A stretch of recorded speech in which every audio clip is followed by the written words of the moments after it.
Hello everyone, welcome back once again. Today we're going to finish up Bozo's leveling challenge.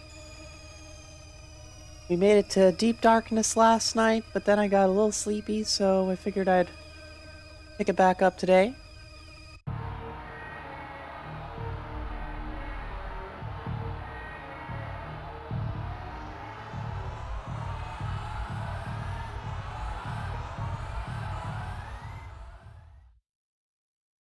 And after that we're going to do some Tetris attack practice, because I've got a tourney match this weekend.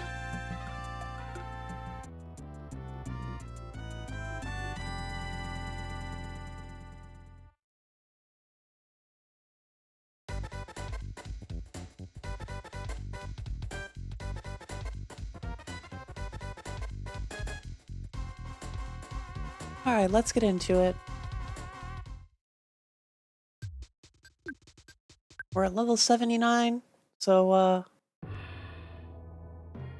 I can't get 20 more levels or else it's game over.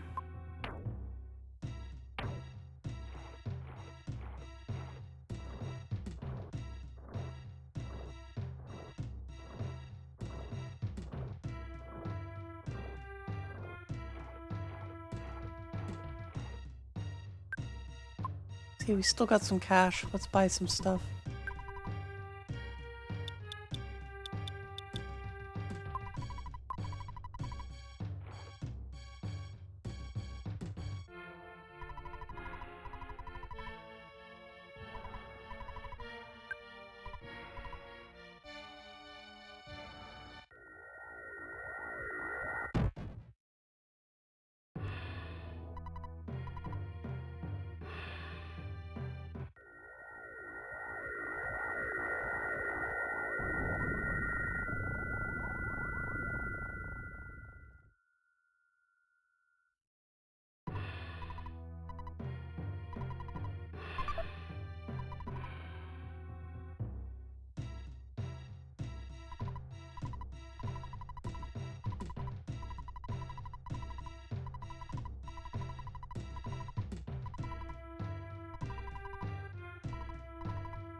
Well, I don't want to get any money out here and spend all of it on the diamond band, so I'm just going to move on ahead.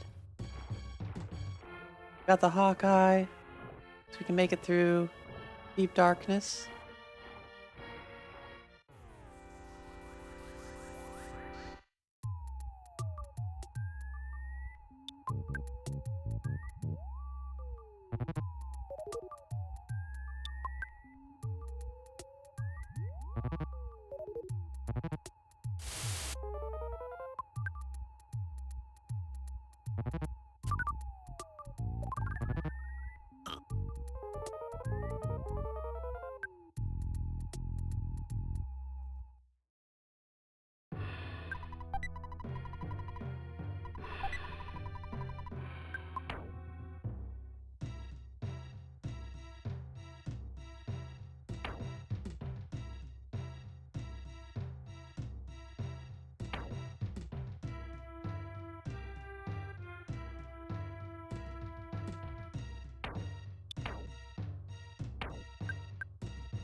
I think I want that.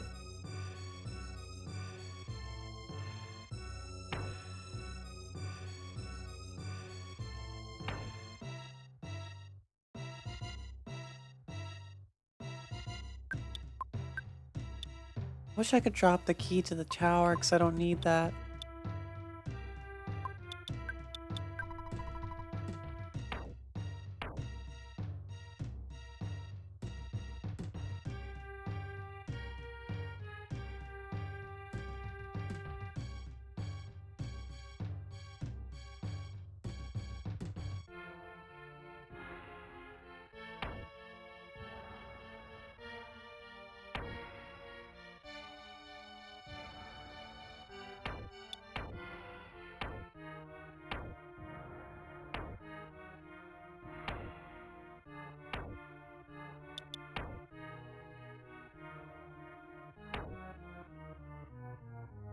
Hmm.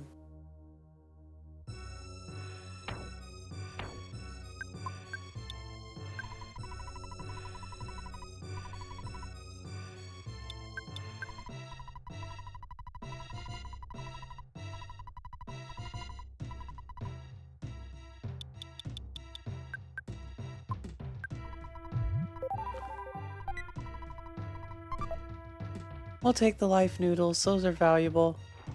We can buy peanut cheese bars in Saturn Valley later before we go to the end area.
Hey there, Rare Frogs.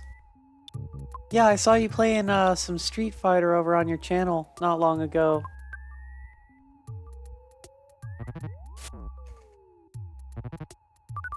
No problem.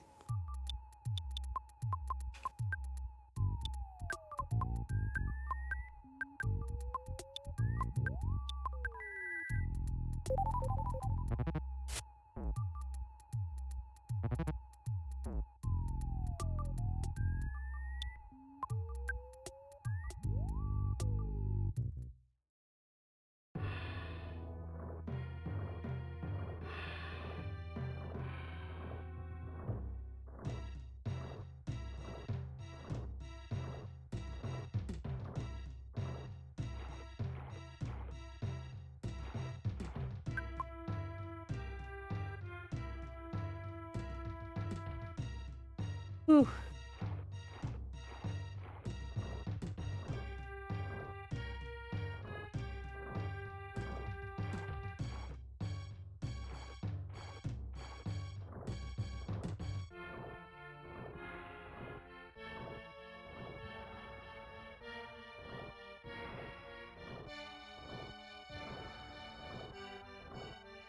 Also, I noticed it was your birthday a few days ago, so happy late birthday as well.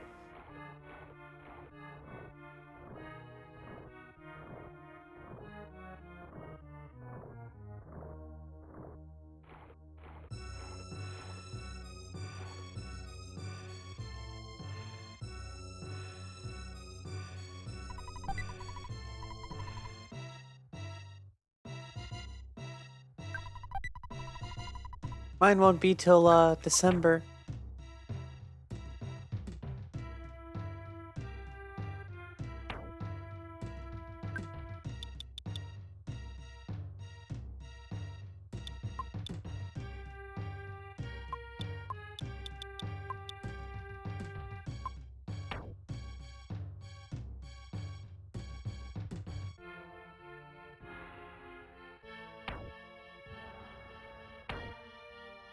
See, I don't want to toss the wrong thing here.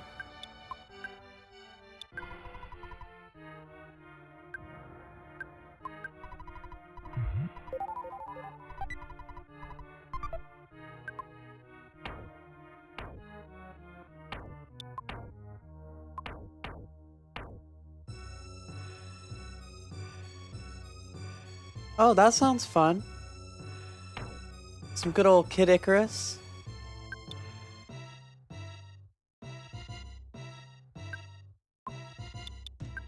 Well, I'll keep an eye out. If I'm free, I'll stop in and say hi, see what you're up to.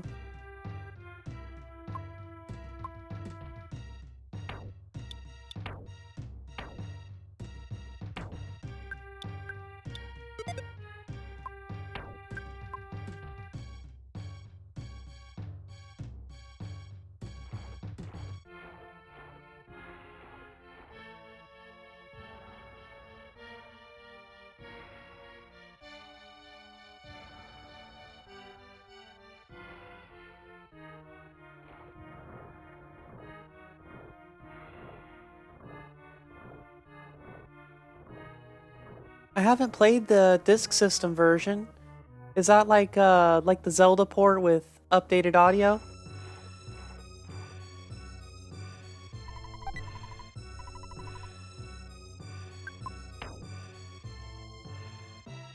That's cool.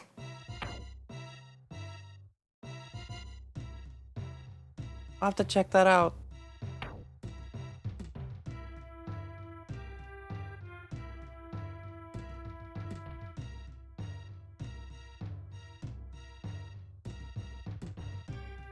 Have you heard of Moon 8?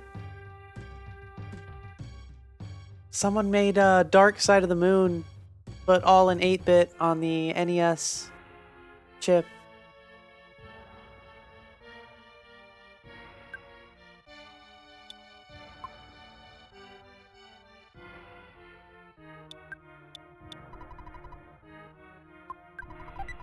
That's really good. Zozo and I have a, it's called a Crisisio cart, and it's like a flash cart for Super Famicom, and we'll listen to it from time to time.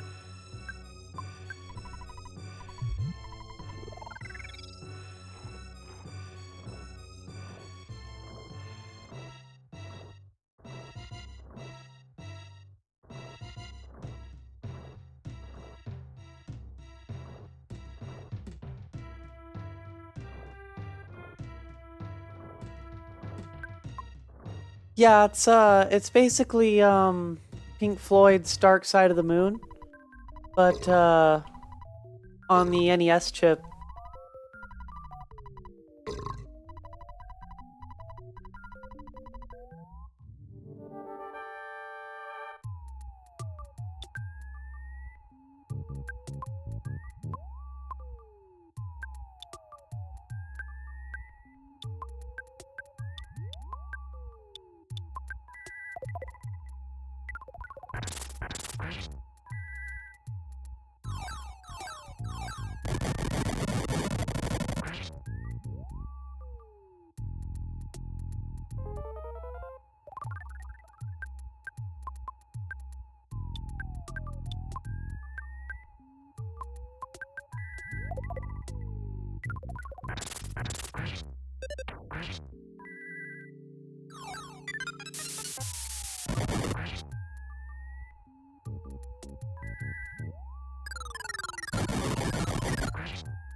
Got the case, you bet. Probably sell that if I can.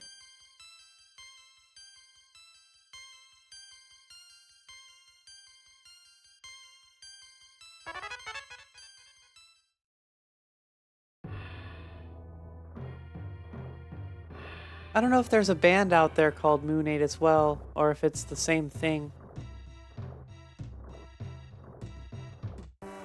Ah!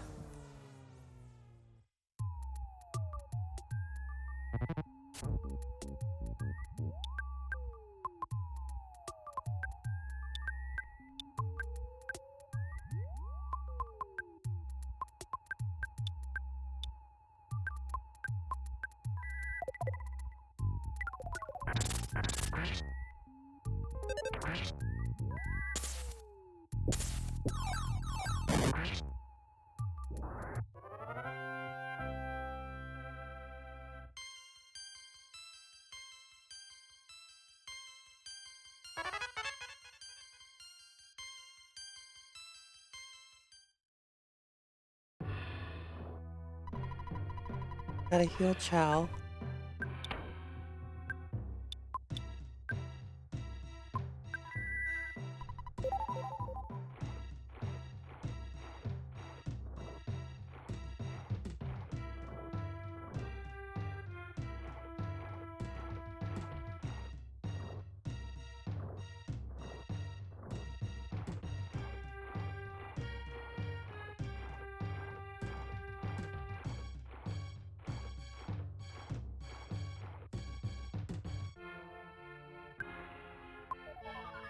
Alright, we made it to the Tendas.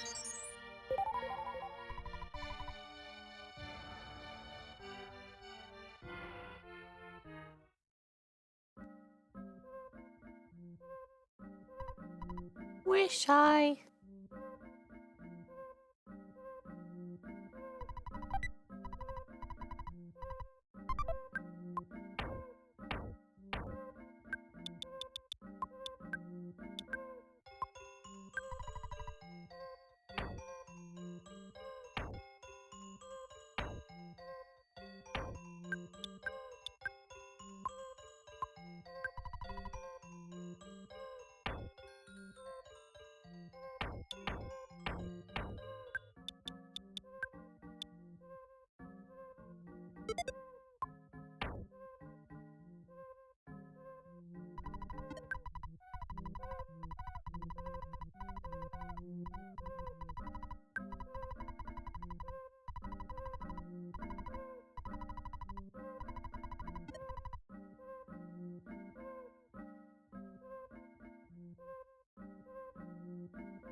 This Pac-Man is being removed from Pac-Man games?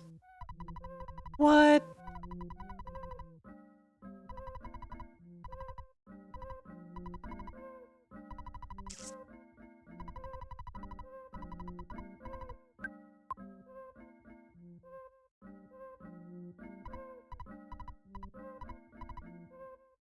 I would figure since she was part of the Pac-Man universe, they would still have some right, even if she was made by Midway. That is really sad.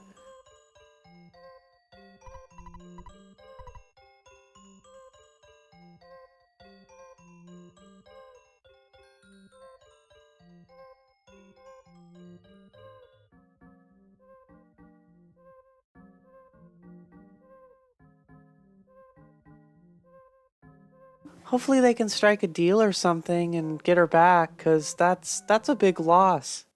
That's like a big loss for the whole Pac-Man universe.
Oh, that's right. I've got to go save Apple Kid first. So now is when I think I need to go to Winters and do the whole Stonehenge.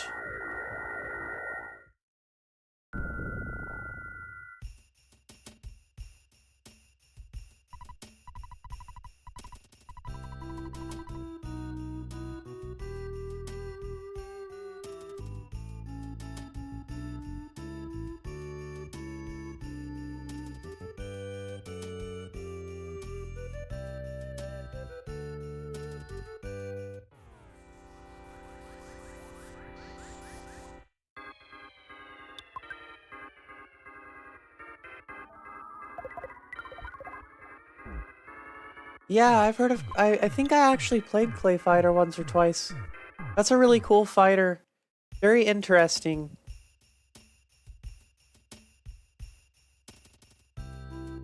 It's a very unique fighter.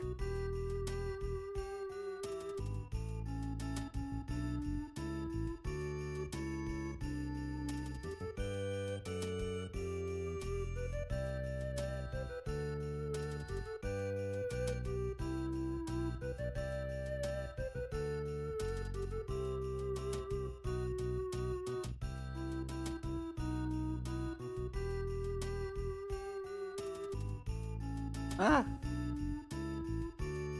just can't shake the spawn.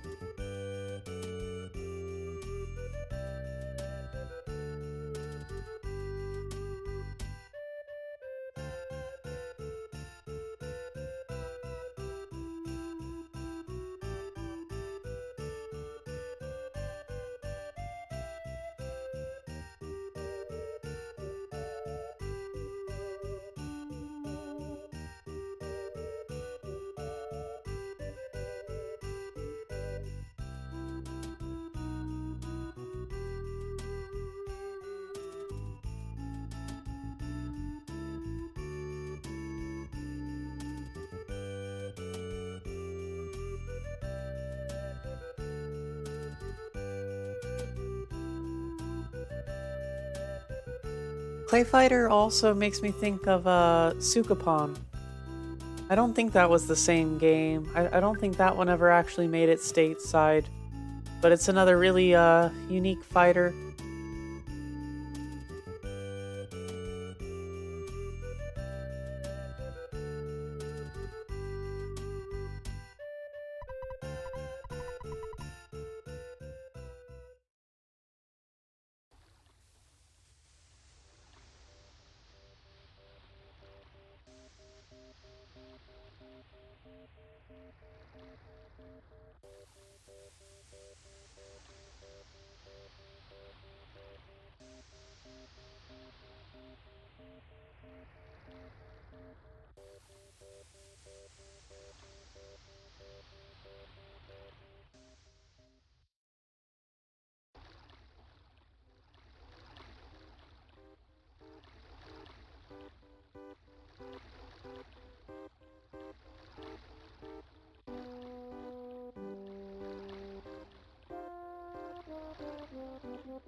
Capcom versus SNK 2? Yeah, I don't know if I've played that one specifically. I played a few of the like Capcom versus games back in the day with some of my friends.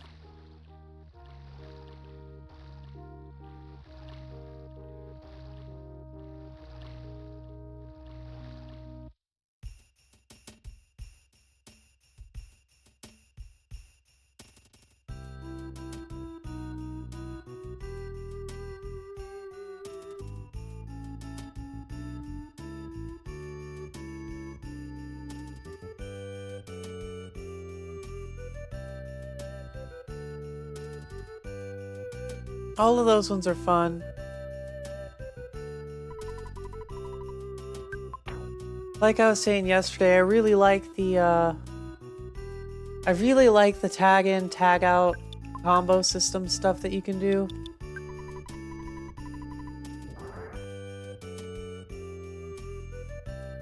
Eek. I'm not very good at them, but they are fun.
Another good fighter I played was Skullgirls.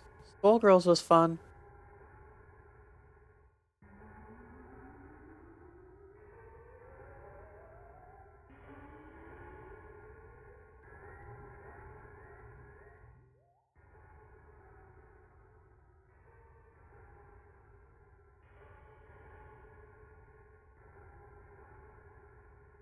I have a couple friends that play it too.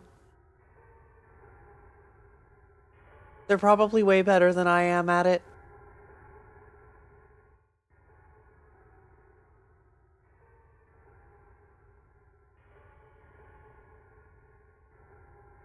The only fighters I'm like super good at would be like, or yeah, pretty good at. I don't want to say super good, but I'm pretty good at Smash, and I'm pretty good with Mortal Kombat.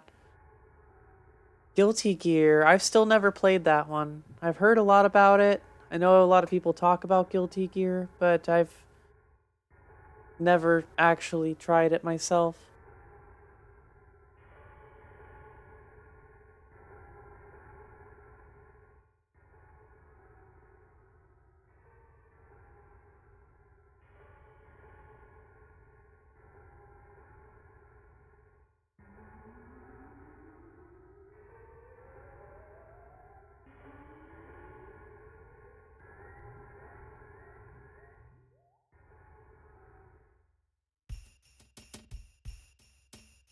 So do I need... Oh, okay, I think I need to go talk to the mouse and get the eraser.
Actually, before I pop through Stonehenge, I'm gonna go get rid of some of the stuff that I don't need anymore.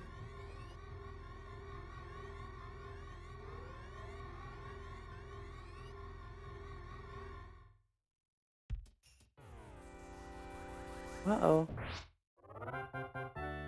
That's a free level I didn't need.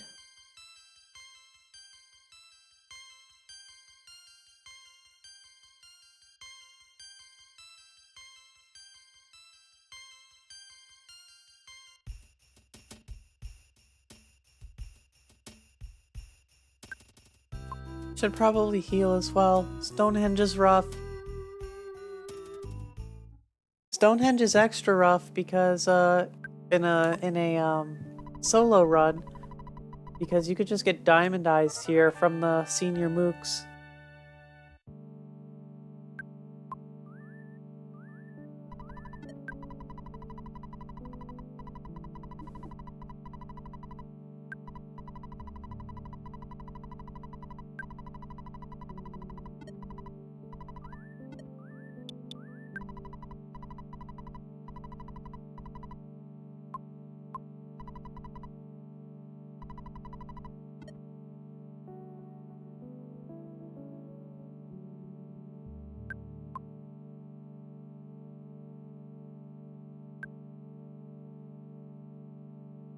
I did play the original Final Fantasy VII, yeah.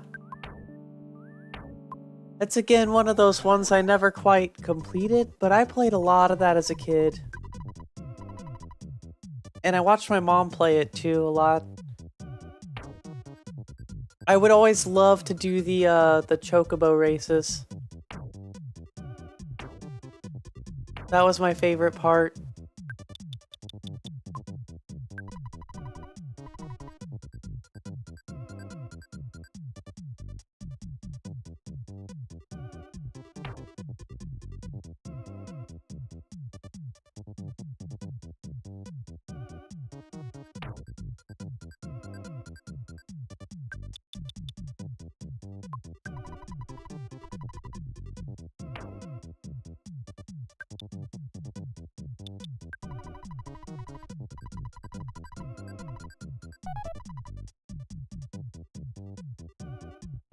Oh yeah, Secret of Mana.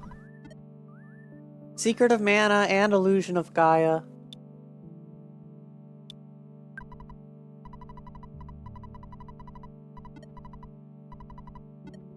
I believe I had both of those at some point.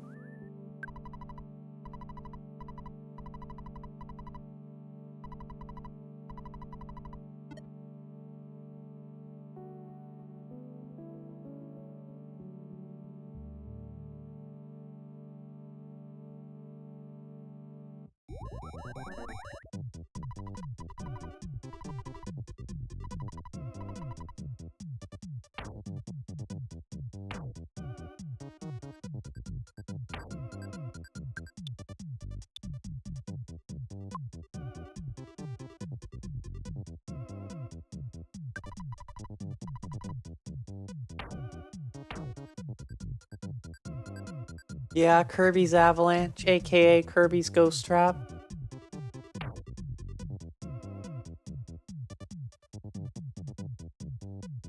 And another clone of Puyo Puyo, Dr. Robotnik's Mean Bean Machine.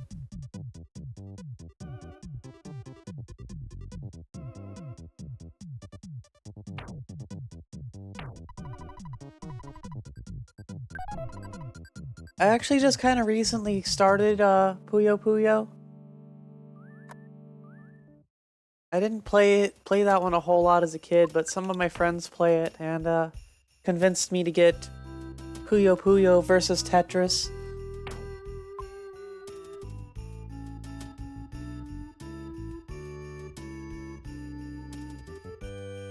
It's another one of those puzzle games, kind of like Tetris Attack, where like I did play some of it as a kid, although I played a lot of Tetris Attack, but I wasn't really good at making the combos. And now I'm just starting to figure out like how all of that combo building stuff works. Oh my god, Kirby's Dream Chorus. We just played that one like a week or two ago on stream.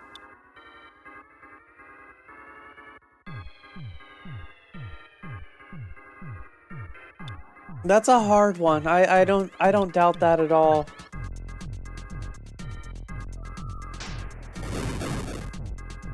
I need to play it again on stream and actually complete it.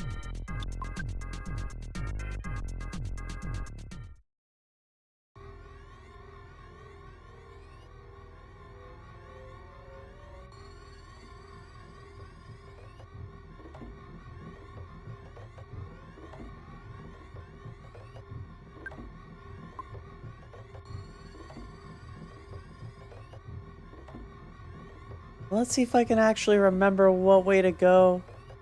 I always forget Stonehenge too. This place is a maze, literally.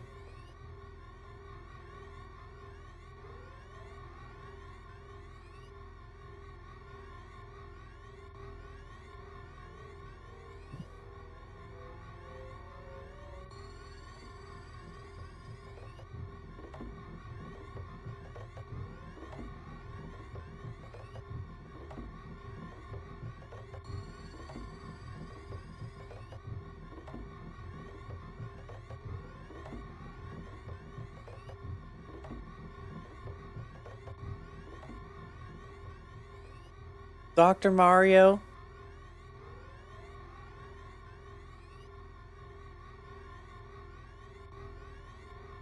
Zozo and I go rounds on Dr. Mario.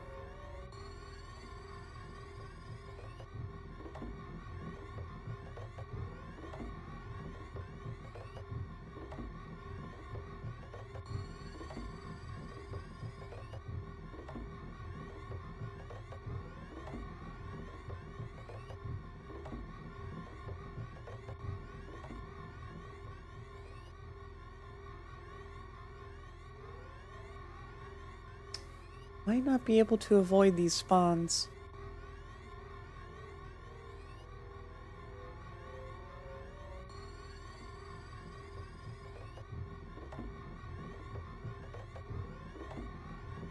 There we go. That's not bad. That'll do it.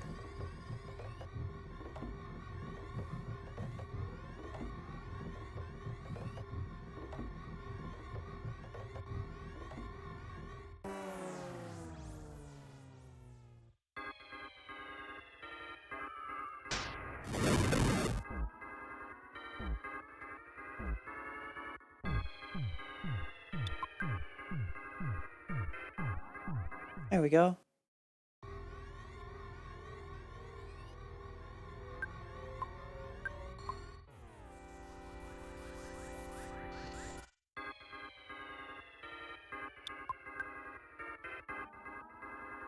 Kind of loosely going into golf games, but Mario Golf Toadstool Tour is a lot of fun.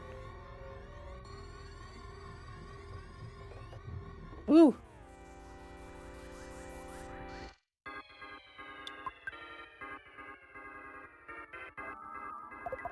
We were playing that one every Sunday, but we kind of took a break from it to focus on Tetris Attack because of the upcoming tourney. Well, ongoing tourney, I should say. It's already sort of started.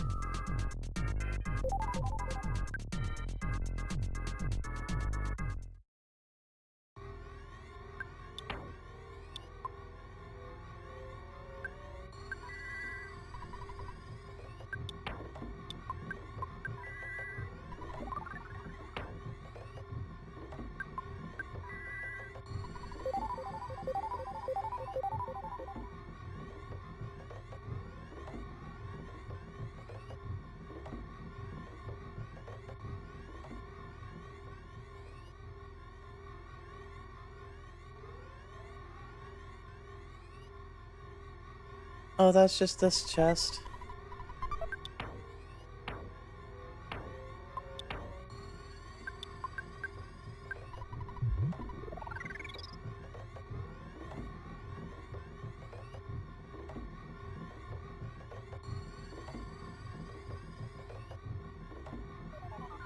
Lucky butterfly spawn?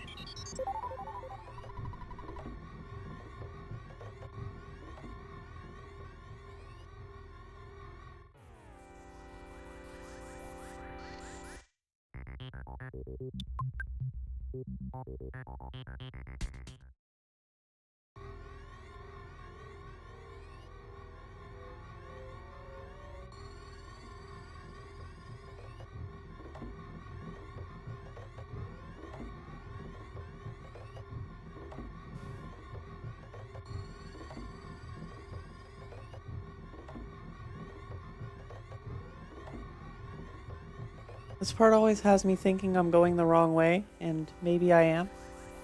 I'm not sure.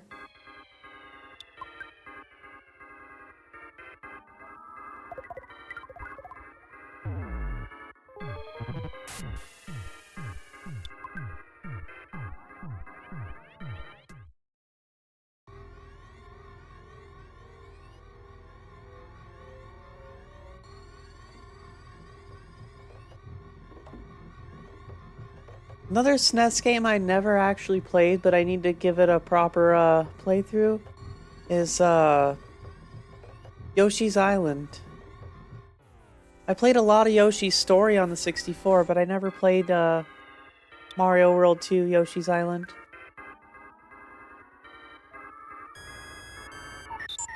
I know that's a classic.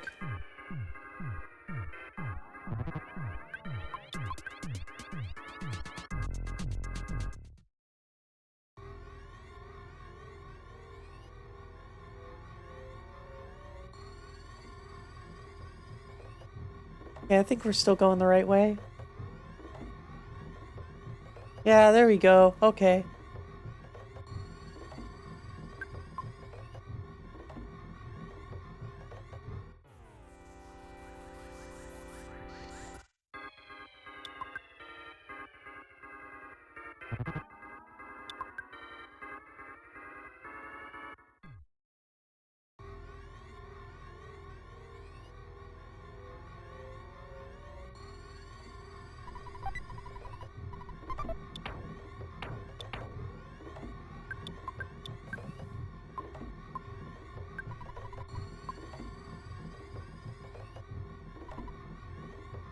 Oh, that's right. I gotta go down. I thought I was supposed to be up.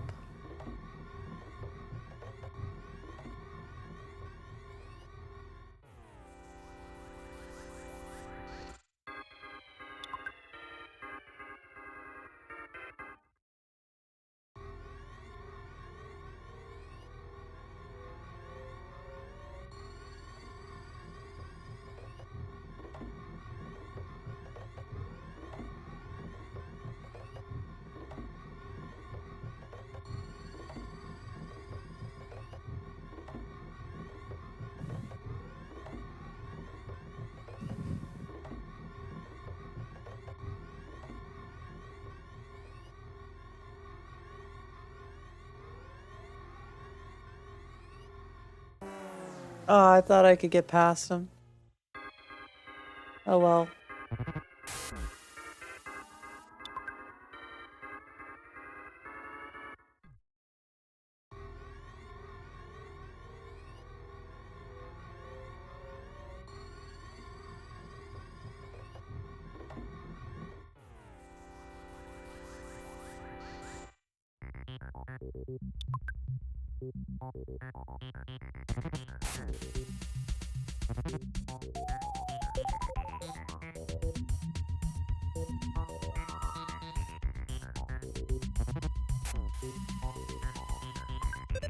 Oh, not auto fight, no.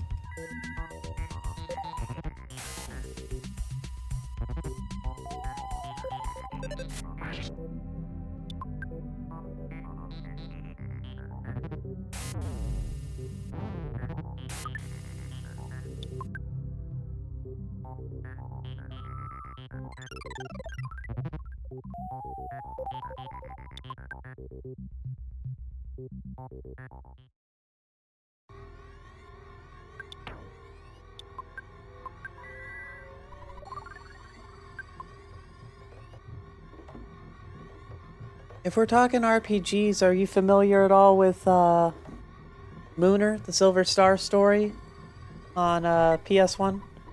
I think the original was actually on Sega Saturn, but I played the PS1 versions.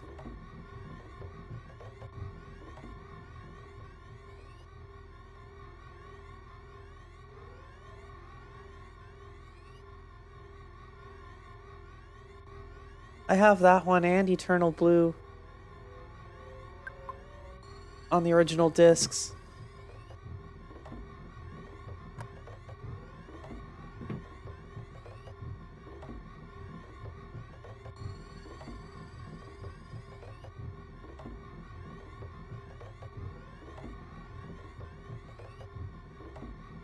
I think that's actually one of the King's items. I kind of want to get it. I'm gonna do a playthrough of Lunar one of these days on stream. I missed that game. I haven't played it in years. Oh, that's just a broken trumpet.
There we go. I want to get this because I feel like one of the... Ooh, Pixie's bracelet's pretty good.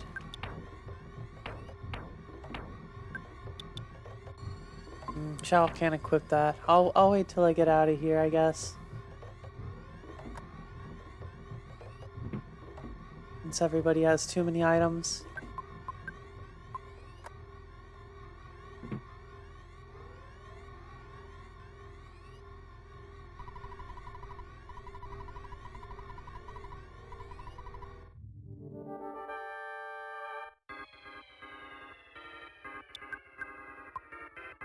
I don't remember if this one has a PSI shield or not, but I'm just gonna go for it and see what happens.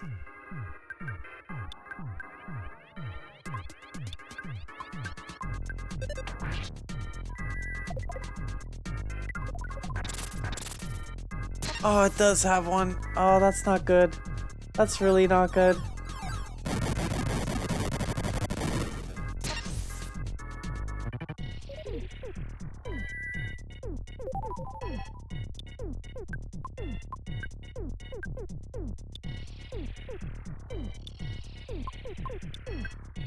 See if we can knock out that power shield.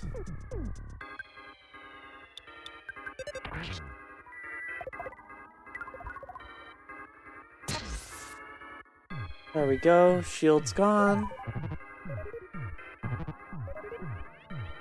That sucks. Okay, oh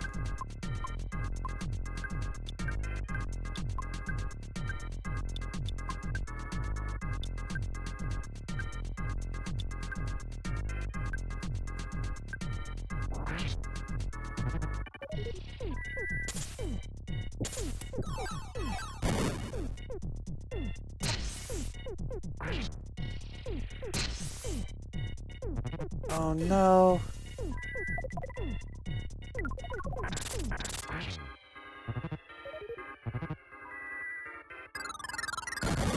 That's gonna hurt.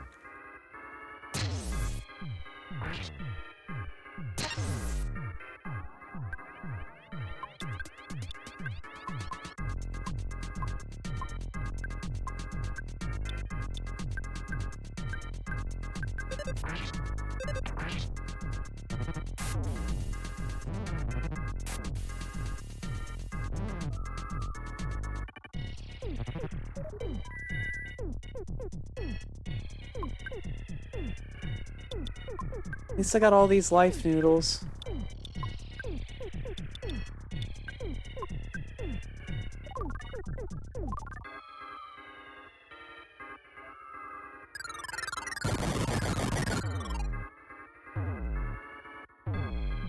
I forgot how rough this fight was.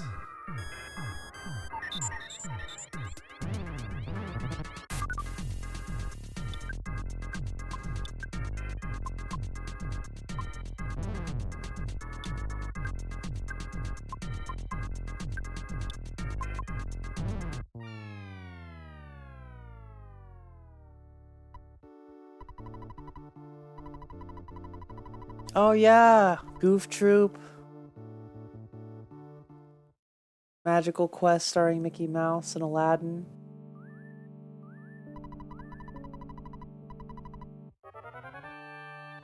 Yeah, what was that Mickey game? Castle of Illusion?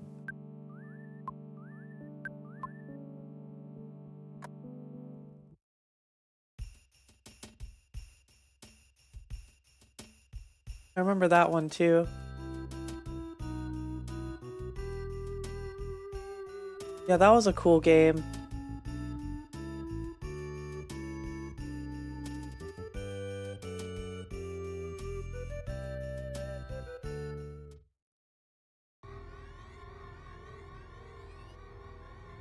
Mickey Mania.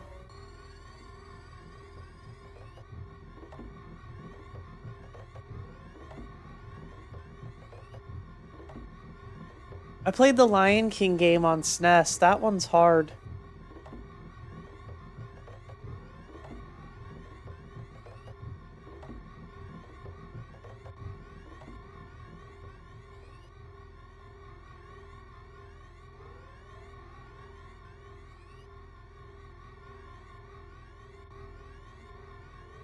I gotta maneuver my way through Stonehenge again. This time I gotta put up a psi shield and just bash them, I guess. I guess I could just spam a couple of Jeff's big bottle rockets. And then just buy multi-bottle rockets for the last bit. Let's hope for good spawns going through here, because I don't want to have to deal with it again.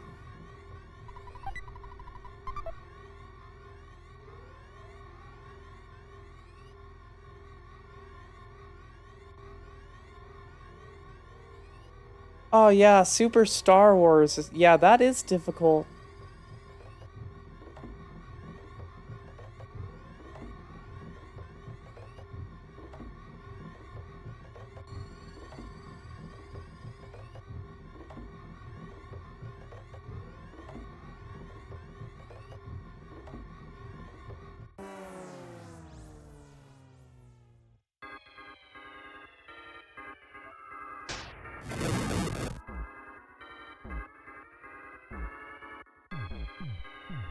I had a Star Wars game. Oh, damn. Oh, hey there, Zozo.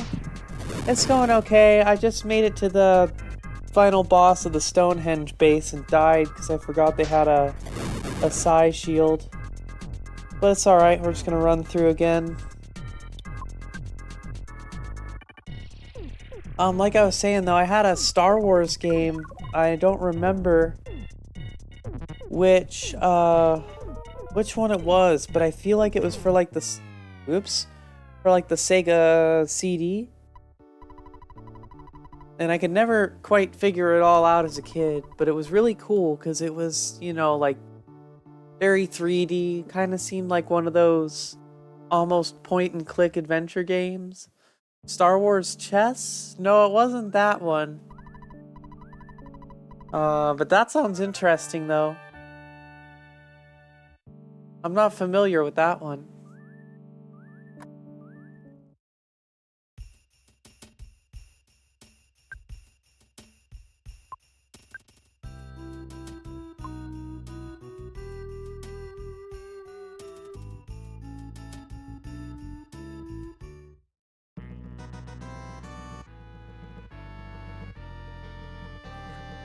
He photographs me on my, like, third time trying to go into Stonehenge.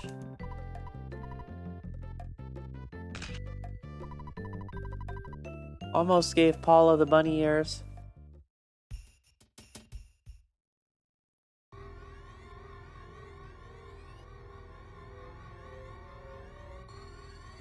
It might have been Rebel Assault.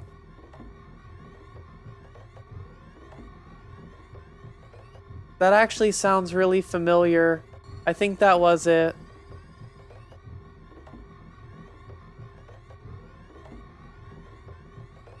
I just remember, like, walking through, looking at, like, all the machinery and stuff and trying to figure out what to press. And I remember there was, like, AT-ATs.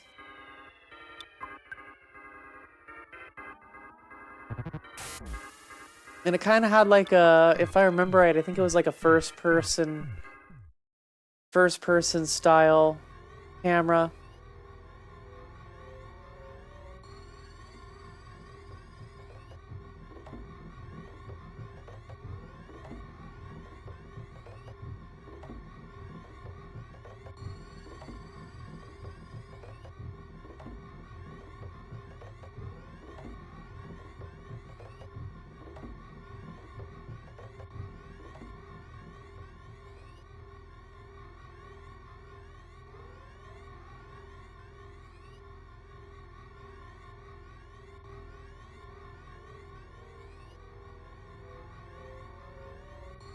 I played a lot of Star Wars Battlefront 2 with my friends back in the day. That was a lot of fun.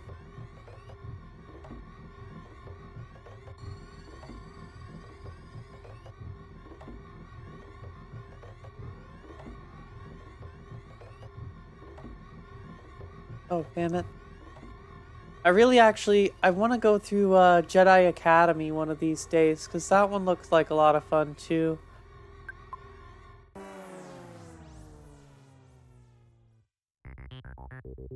I think I like started a file, but I didn't make it past like the second mission. One of my friends wanted me to try it.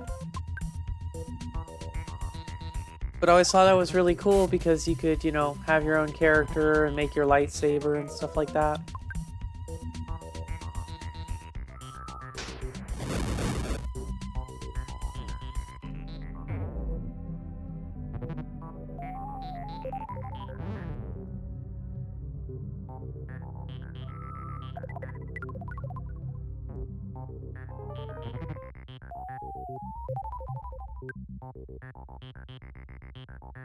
I knew Stonehenge was going to be a nightmare. This place is always rough.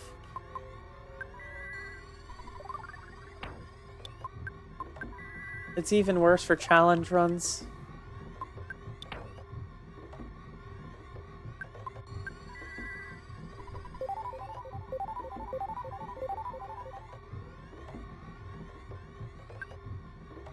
Flashback, the quest for identity.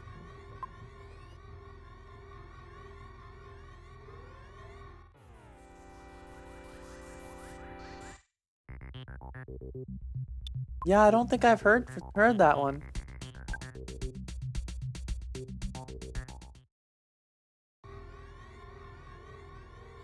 Was that a Sega CD game?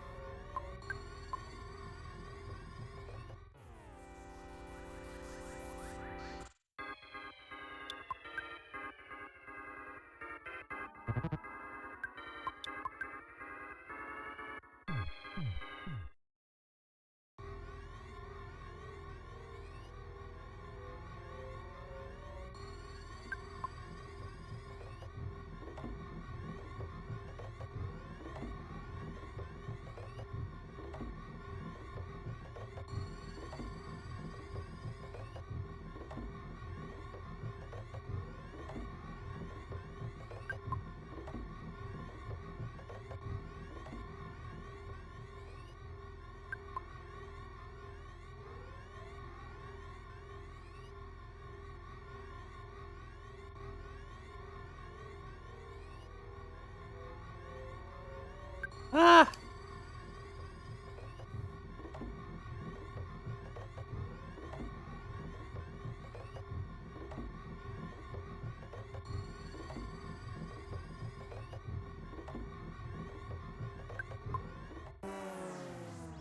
SNES, Genesis, Sega CD, Atari Jaguar, and 3DO. Wow.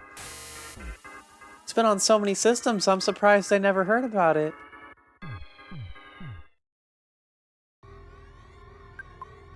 What would you say the best port is? If I were to go and try it.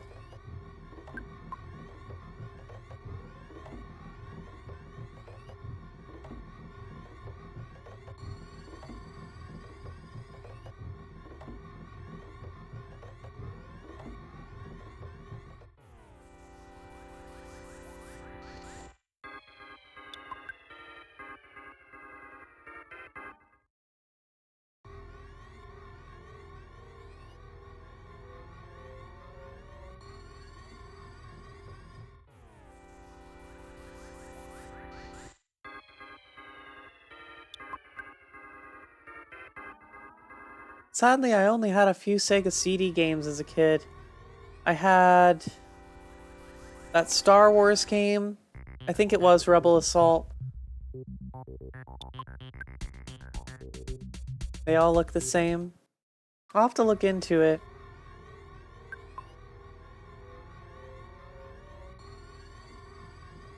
See, I had this. What games did I have for the Sega CD? We had the Star Wars game, and I remember I had this, like, construction for kids game. And it had like just different like construction videos and stuff, like little things to do. Wasn't a whole lot to it, honestly. I can't remember any other Sega CD games that I actually had. I played the hell out of Sonic CD, but I didn't play that until Sonic Gems Collection on GameCube. And now I have it on PC. Which, honestly, Sonic CD was like one of the best games. Best Sonic games, in my opinion.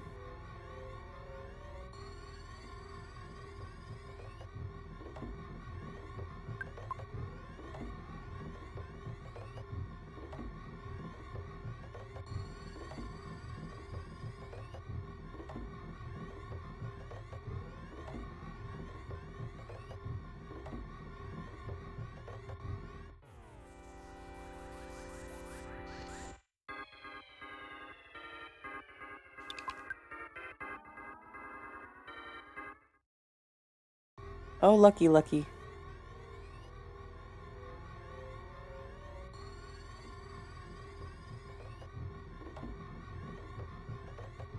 This part isn't as bad, it's the maze part before that kills me.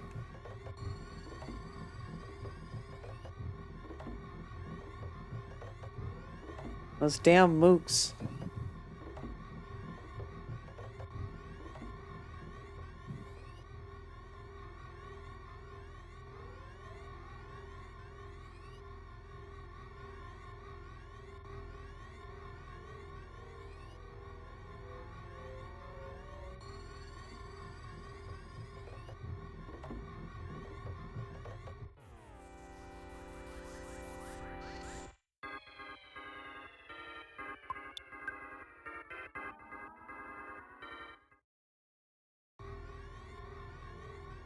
Oh no. It's one of those games.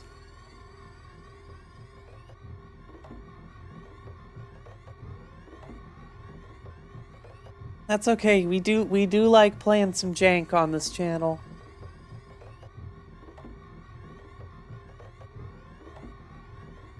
So one of these days I might have to visit it.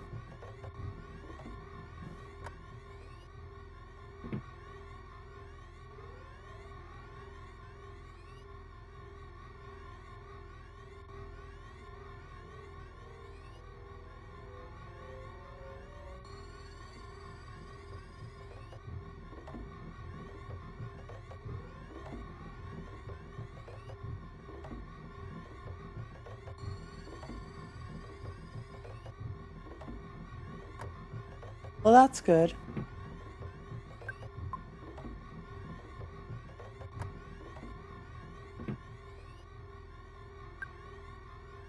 Alright, let's try this again. This time, different strats. I'm gonna pop a Psy Shield and then just spam bottle rockets. Because this fight's a monster if you let it go too long.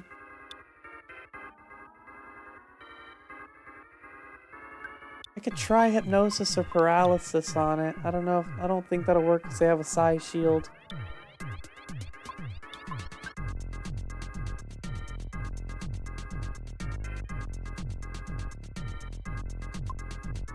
We'll just bash.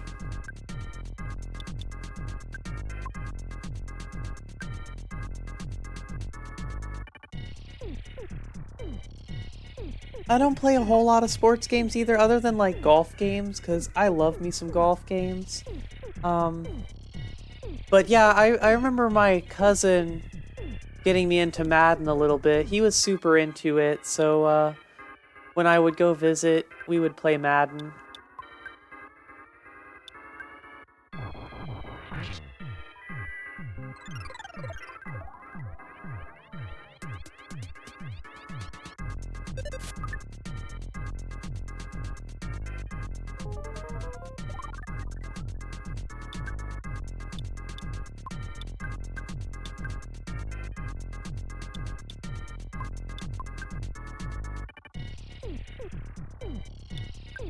Got a lot of bombs, so I might as well just slap them.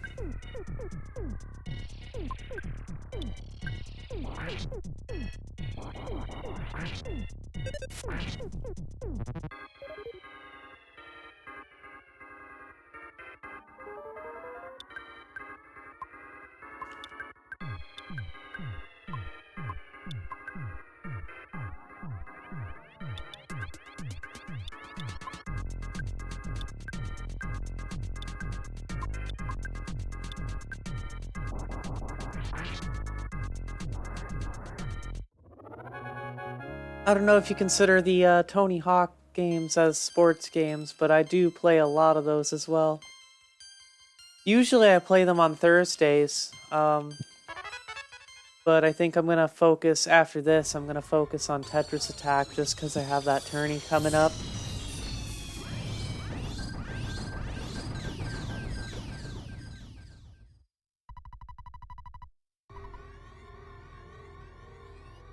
Yeah, I mean, like, technically it's a sport, but it's not the same.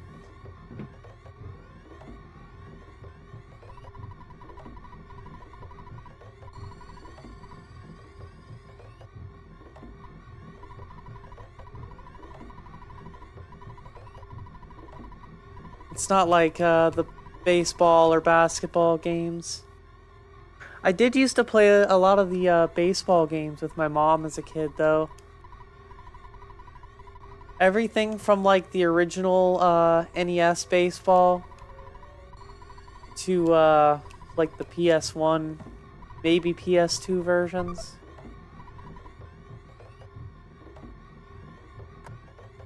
Other than that, nah, not really. Not really my cup of tea either, I guess.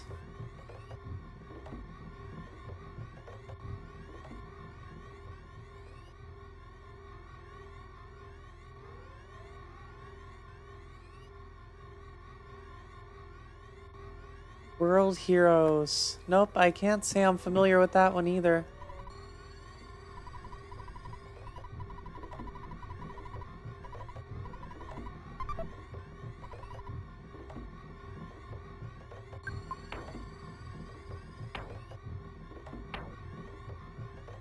Neo Geo fighting game, I see. I haven't really actually played much on the Neo Geo. Ported onto SNES.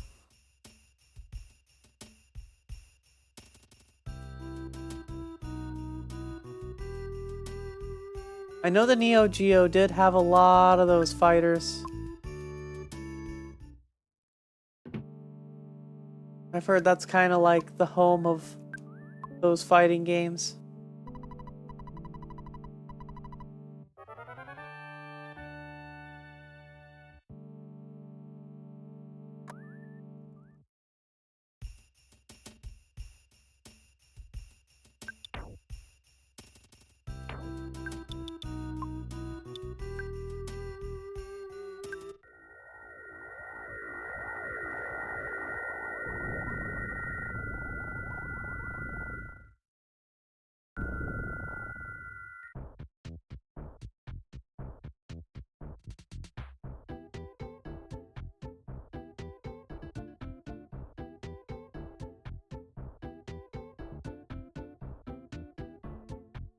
I've played Doom. I wouldn't say I played a whole lot, but I've played a little bit of Doom. It's been a while. Doom and... oh, I missed the library. Doom and Wolfenstein.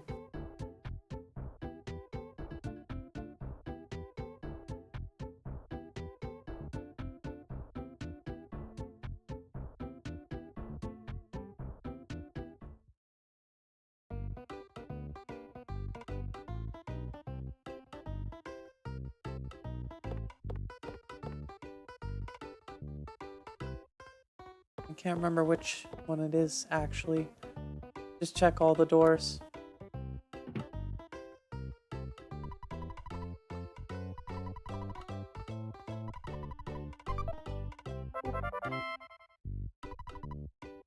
Oh, and in those Doom-like styles as well, Marathon Durandal was really cool. I remember when they gave that away for free, Back in like the Halo 3 days, because it's an old Bungie game.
Maybe I have to show it to the other one.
Oh yeah, of course I remember Star Fox.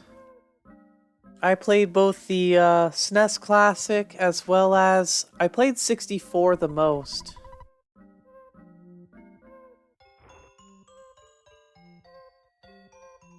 I've played a lot of Star Fox 64.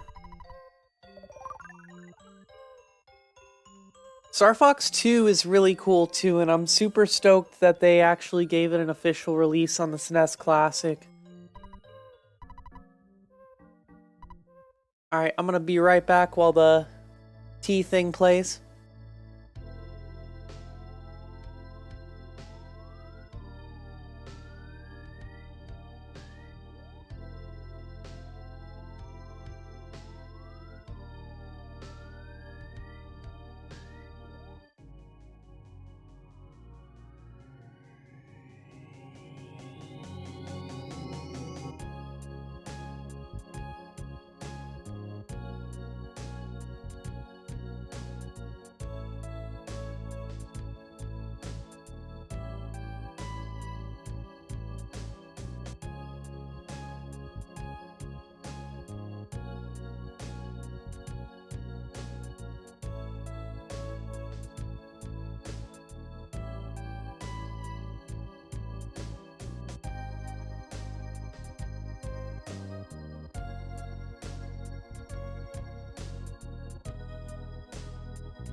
Alright, I'm back.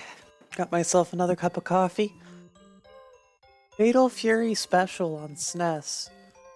Alright, if I go to check out a Fatal Fury game, I'll probably check that one out then.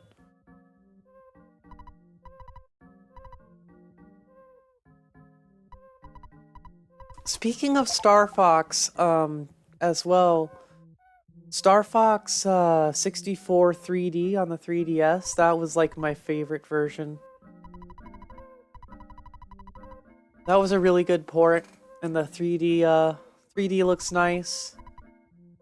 The updated graphics are great.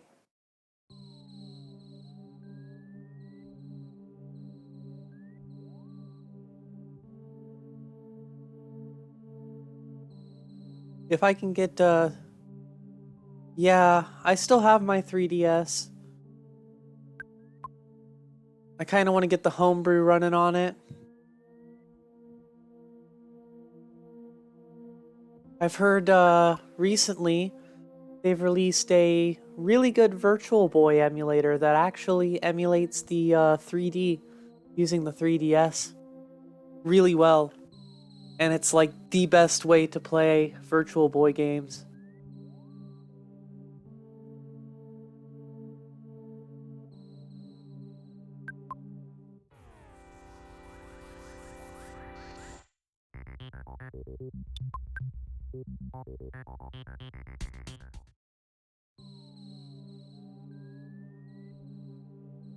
I imagine they've got ports for VR as well, though. That would be interesting.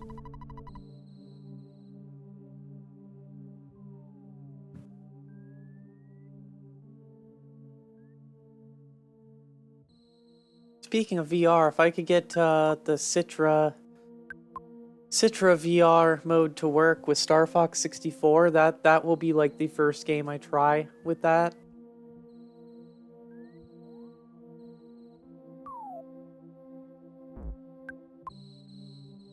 Oh, that just takes me down here, damn it.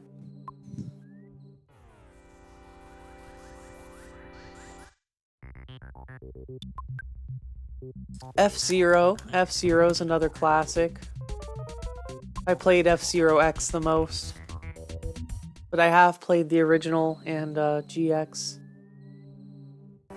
99's a lot of fun too. I used to do F-Zero Fridays, and that was kind of like my Friday thing. Oh, heck.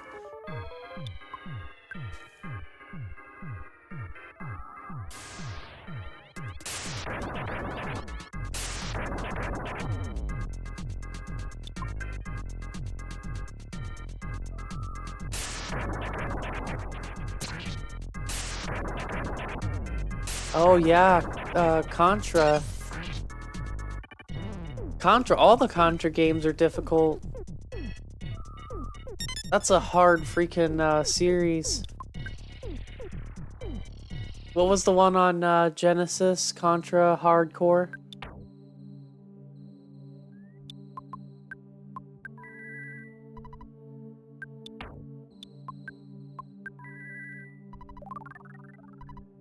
I know Zozo was just in here not long ago. She's a big Contra fan.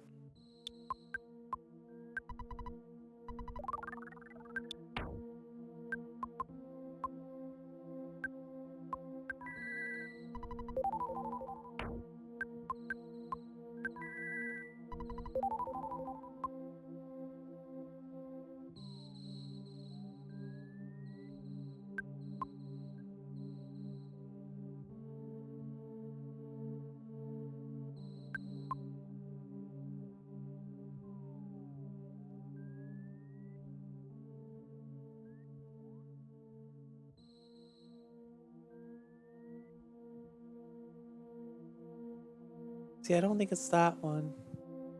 This place always confuses the hell out of me, too.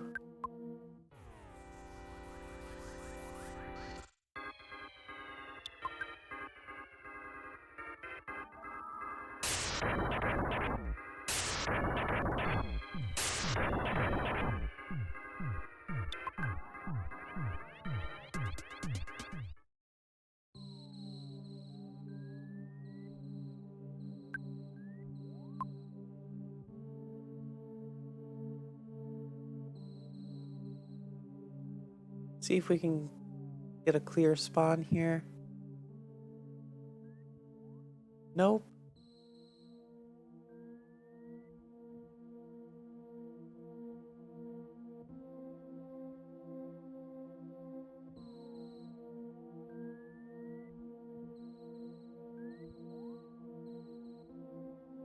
Ooh, an arcade bar.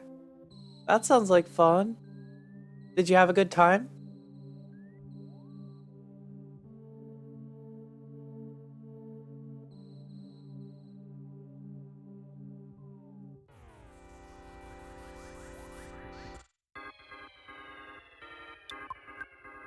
That's really cool. I've always wanted to go to like an arcade bar. I've heard of places like that. One of my favorite places to go if you're ever around Las Vegas is the Pinball Hall of Fame.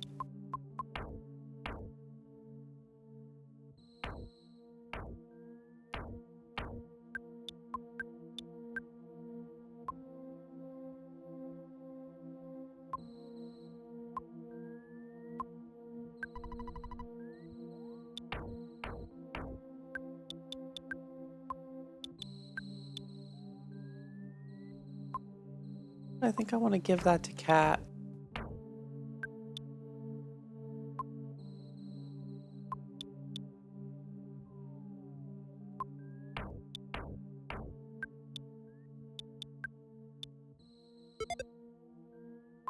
I love me some pinball, so like that place really special to me. Plus they have not just pinball, but they have a whole wall of classic arcade cabinets as well. Like they have the original Marble Madness. They've got like the Space Invaders 3D, Asteroids. Plus they have a DDR machine, so you can't really go wrong there. Oh, that's cool.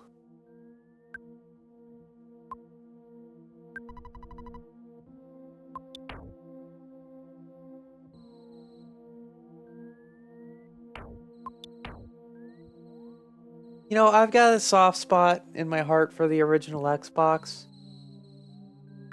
I don't play it as much as I should, but I do have I have actually two modded Xboxes. One that was mine originally, and then one that was originally my dad's. And, yeah, those are a lot of fun. I have some old modded versions of Halo that I need to back up onto discs and put up to an archive site or something, because like I can't find them anywhere anymore, but I have them on disc. And I need to do that before they disc rot or something goes wrong. I'm gonna have to remember to do that.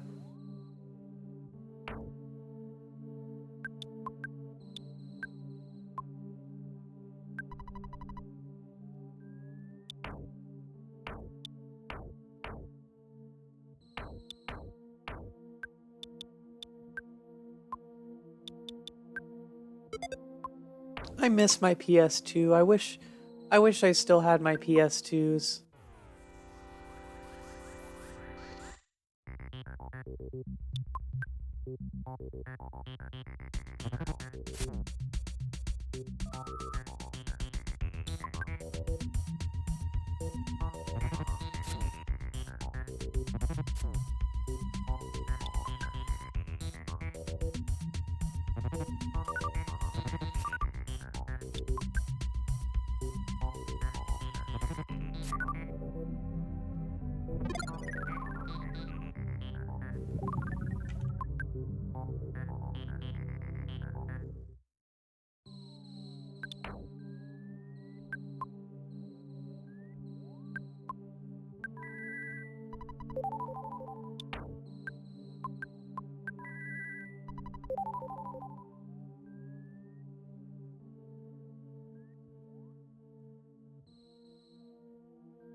That was all I could do this way.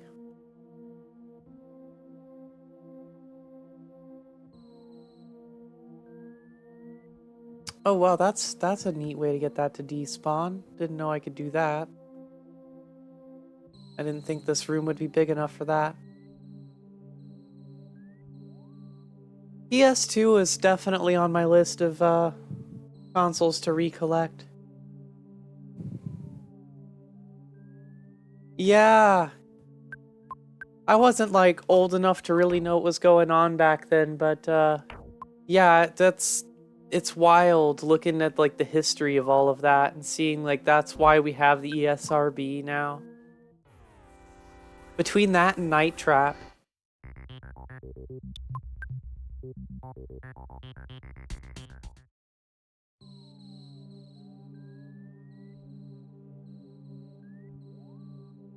It's so hard to believe nowadays too because of how violent video games actually can get now.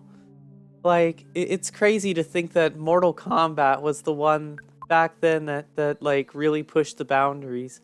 Like yeah, it was definitely violent, but nowadays we got lots of violence.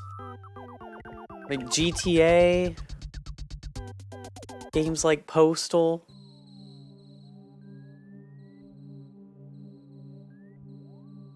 Oh yeah, the classic.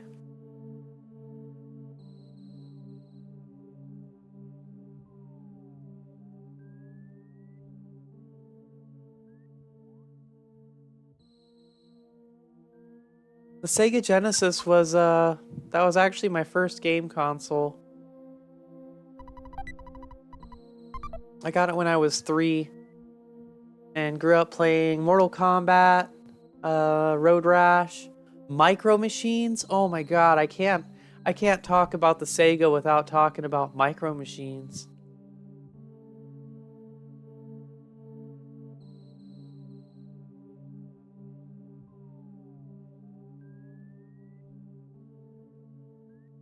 Green Dog, the beach surfer dude. Of course, Sonic the Hedgehog. Sonic, I had 1 and 2, and I had Sonic Spinball. Sonic Spinball has a freaking awesome soundtrack too. That game is awesome. Those songs still get stuck in my head to this day.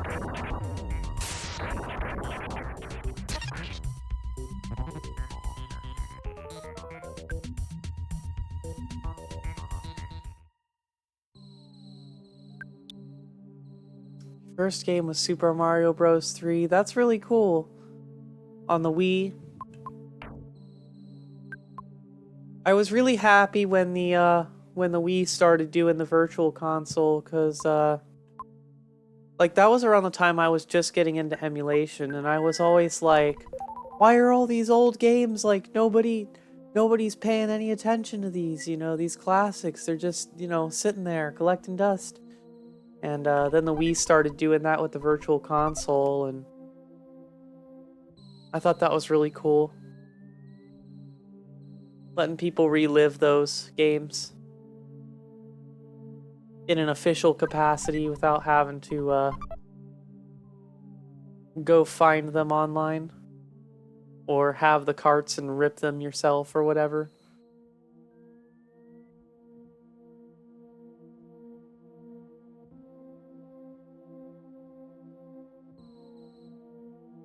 Actually, I think Earthbound was one of the reasons I got into emulation, because my dad was already super into it. And I had a dream one night where, like, it was me and a couple other kids. And this is when I was like a teenager. Ah, crap. I missed it. It was like me and a couple other kids, and I had a baseball bat, and I was running around a zombie-infested town, and we went to stay at the hotel for a night. And I'm like, I woke up and I was like, wait a minute, wasn't there a game like that? Like, that I remember? And I started to look it up, and I found it was Earthbound, and my dad helped me get into emulation and get it all set up and everything. And then I found out about Mother 1, and Mother 3 was just being translated at the time. Oh yeah, Double Dragon. That's a classic beat 'em up.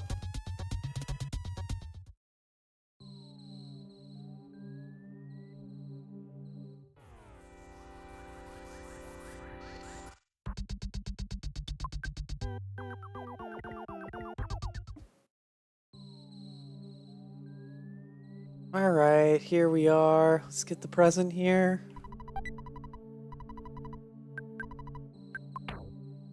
I don't remember what the rabbit's foot does.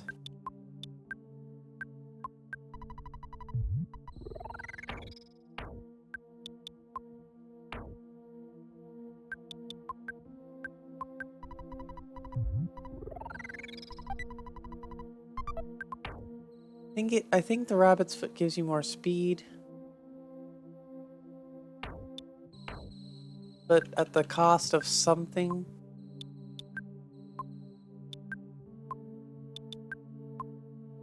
Oh, Bozo has it, that's why.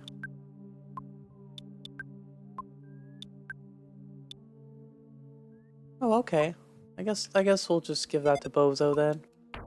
Try to get those bottle rockets off early later on.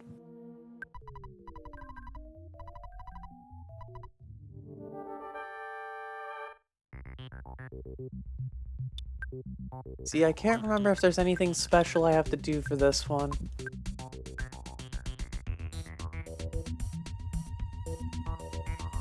Ah, yes, Klonoa! I'm glad you mentioned Klonoa, because, yeah, that one also brings back lots of memories.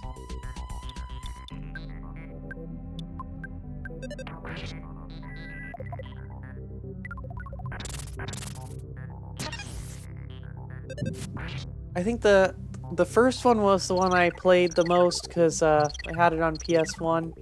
But the second one, I think was my favorite because it had the really cool, like, surfing levels.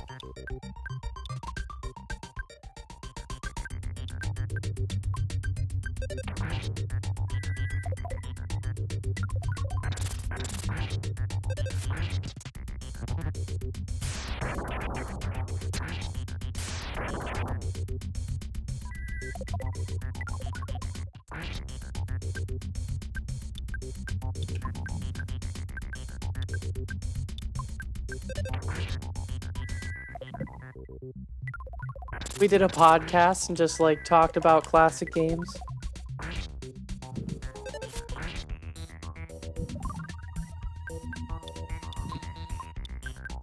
That might be kind of fun.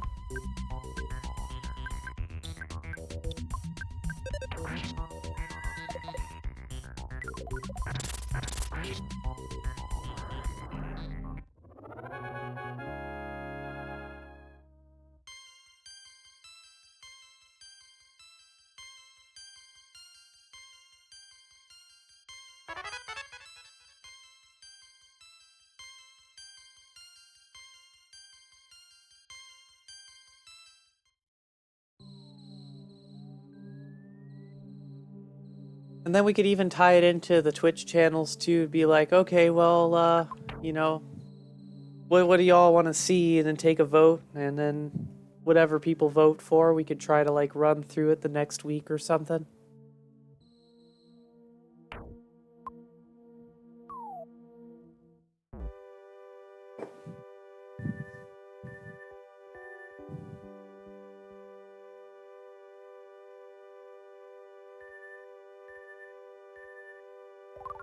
This was always one of my favorite parts of the game too. I love the aesthetics of this.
Pikmin for GameCube. You know, I actually didn't play that back when it came out.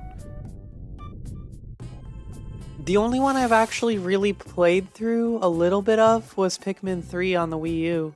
And unfortunately, I don't even have my Wii U anymore, so I can't play that one. I need to get another Wii U. I should have never got rid of mine. It was such a cool little console.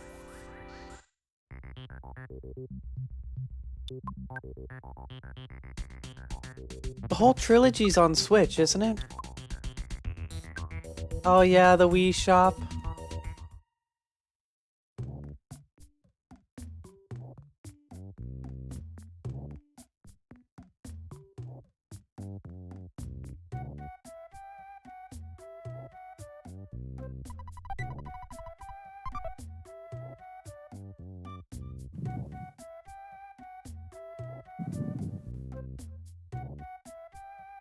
I remember going in the Wii Shop and just looking around for hours. I'll have to pick up the Pikmin trilogy and actually give it a playthrough.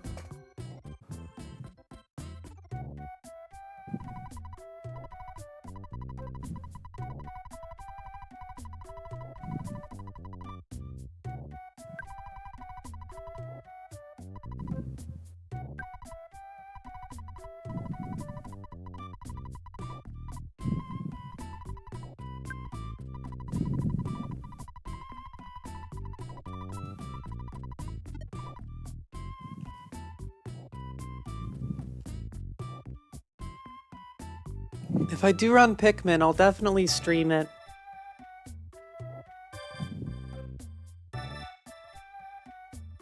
It'll be a mostly blind playthrough other than like the first couple levels of the third game.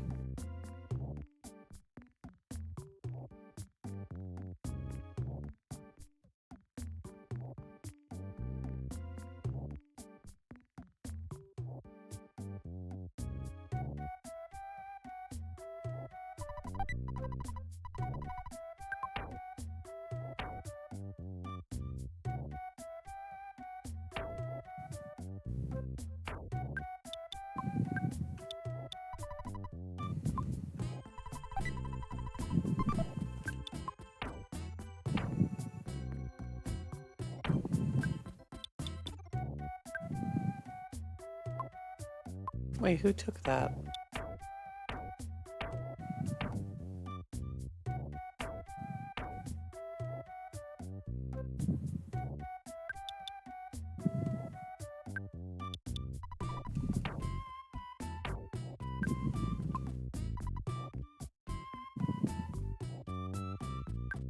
Oh hey, you draw manga? That's really cool. Yeah, if you've got that drive to do it, go for it.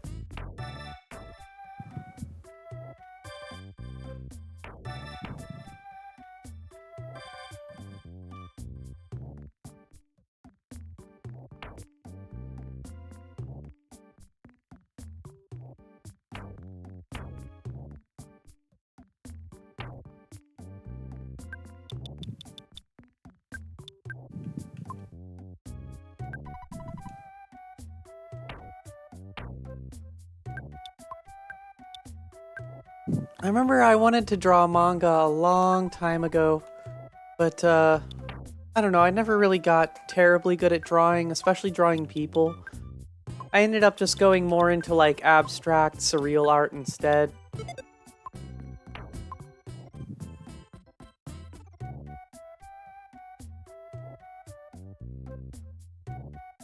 Oh, that's neat.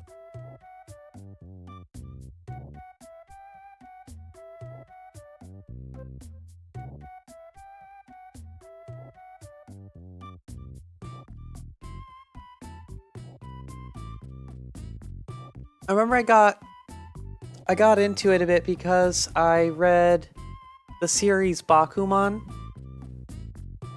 Or at least I read part of it. I've only read like the first couple volumes maybe. But I thought it was really cool. I thought the idea of like wanting to become a manga artist was compelling. And I was super into it at the time.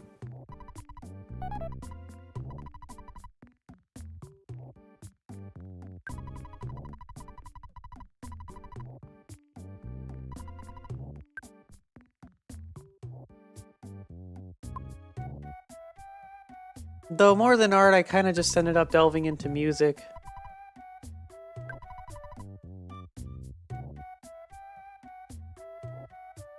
Oh yeah, 90s anime and cartoons, old classic cartoons. Let's see. What are some good classics from back then? There's, well, of course, there's Evangelion. That's a easy classic. Serial Experiments Lane is one of my absolute favorites.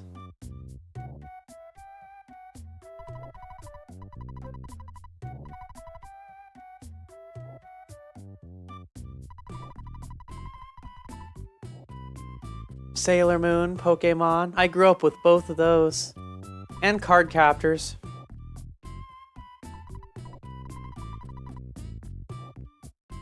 I still, speaking of Card Captors, it's sitting right next to me too. I have the Clow book with all of the Clow cards in it. And I, surprisingly, over all of the years, I still have the whole set.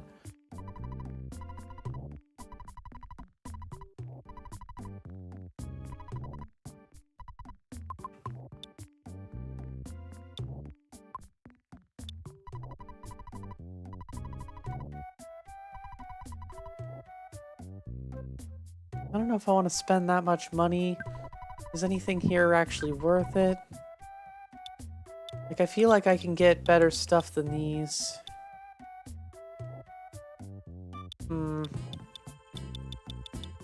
It might be worth it, just for the extra weapons. I mean, there's not much more I really have to do, and I've got enough money for it. I might as well.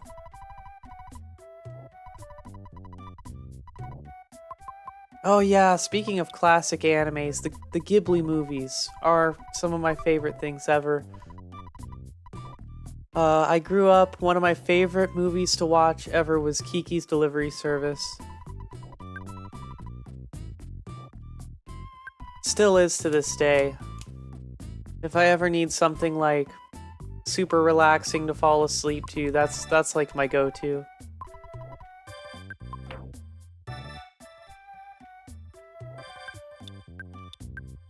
Spirited Away. Another one of my favorite classic animes is the whole collection of all-purpose cultural cat girl, Nuku Nuku. There's like 3 different incarnations of it. And I like all 3 of them.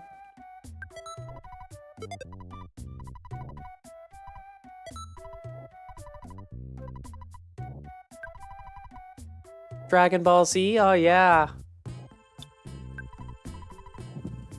Do you remember Budokai? Any of the Budokai games?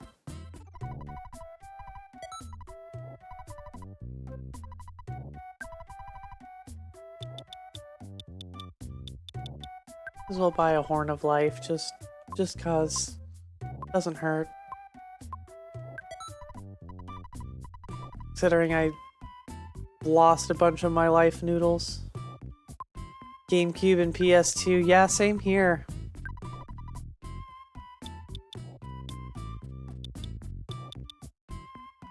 Most of my friends had it on at least one of those 2 consoles.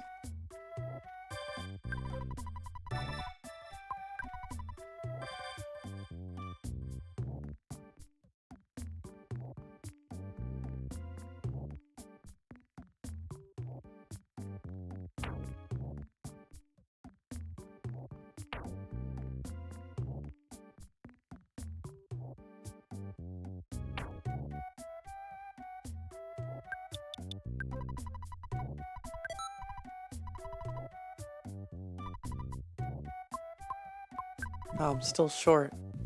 Need a little bit more money. I guess I could just go withdraw like 30 bucks.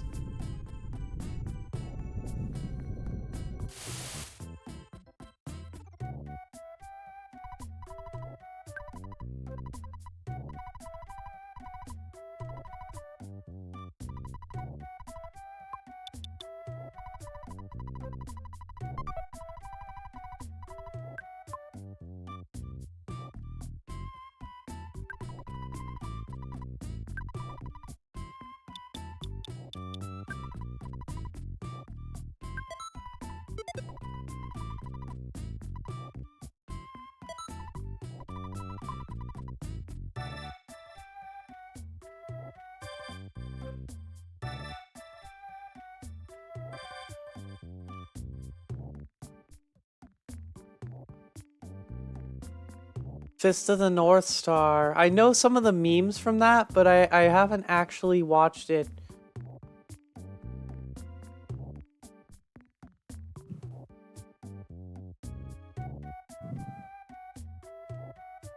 I've heard it's really good though. Oh, that's the Cave of the Present. I need to go to... Wait, where was the other thing?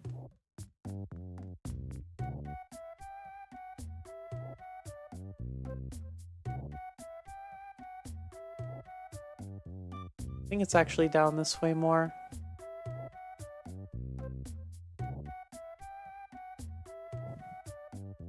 Of course, you got Naruto as well, and all of the Naruto fighting games. We played, what was it, Clash of the Ninja?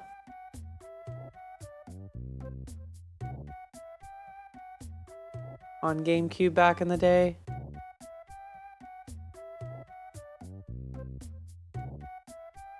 Yeah, Naruto's great.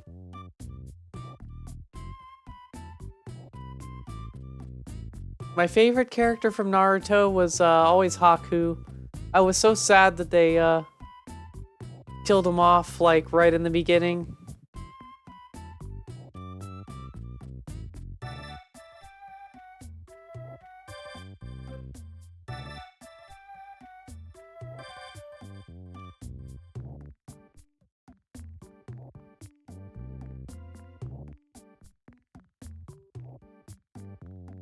Where the heck am I going? Must be going the wrong way. How did I forget this? I spent so much time here on my solo Paula run, and I'm surprised I actually forgot the way. One Piece, yeah, another classic. Definitely one I haven't watched enough of. Mainly because there's so many episodes.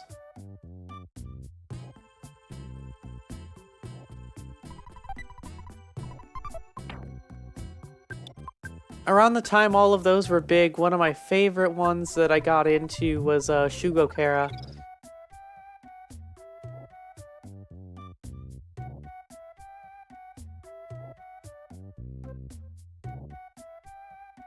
I read the manga of that one. I watched most, if not all, of the series. Might have actually finished that one, I don't remember.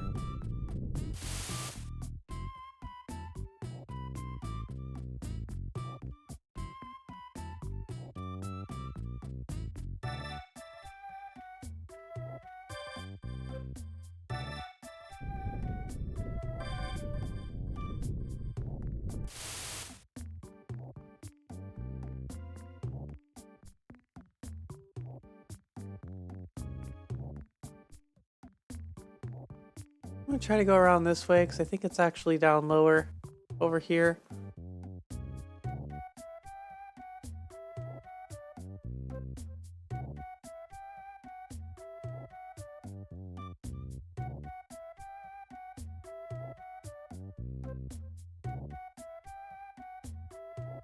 Full Metal Alchemist is another good one from those times. Ooh, one I watched a lot was Hellsing though.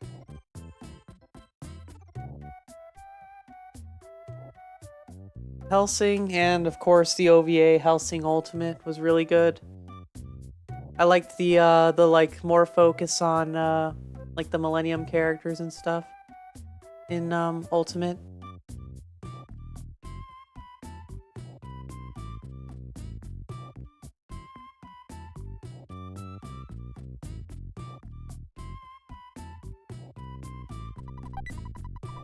Ah, the Cloak of Kings, what do you know? That's good for, that'll be good for Chow.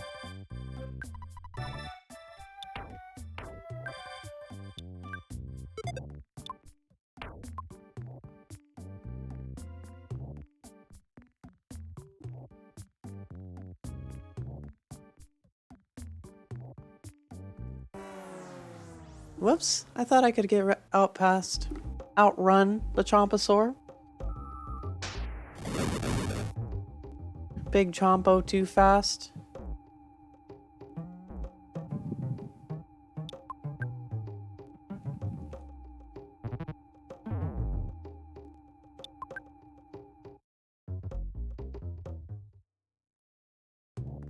Simpsons, SpongeBob, Spider-Man the Animated Series, X-Men, Hey Arnold, Rocko's Modern Life, Ed, Edd n Eddy, Courage the Cowardly Dog, Arthur, and Invader Zim.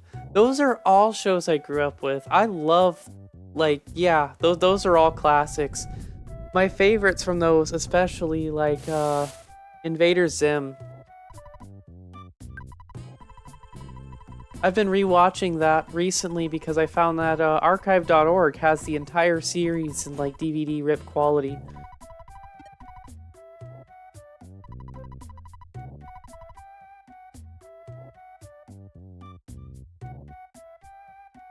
We're talking old 90s cartoons here, like Rocko's Modern Life and all that.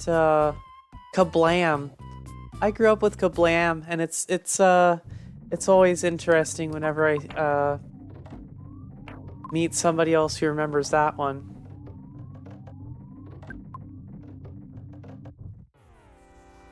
Kablam, and of course Action League now got its own block because it was like the best thing from Kablam.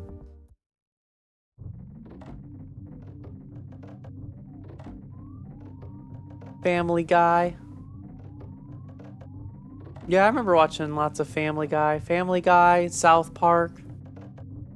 I remember when my dad showed me South Park, and my mom's like, why would you show that to them?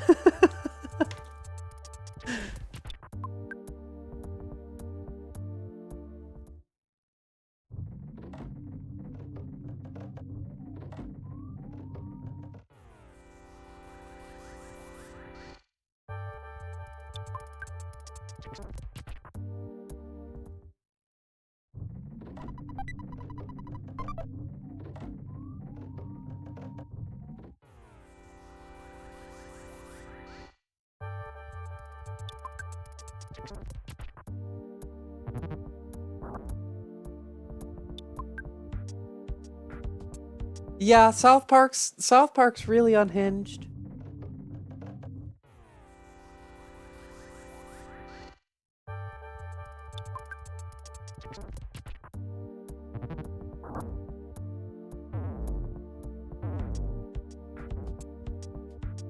I think that's kind of one of the reasons I liked it though. It's just because, like, I don't know, nobody's safe from the humor, so you've kind of, even if it's like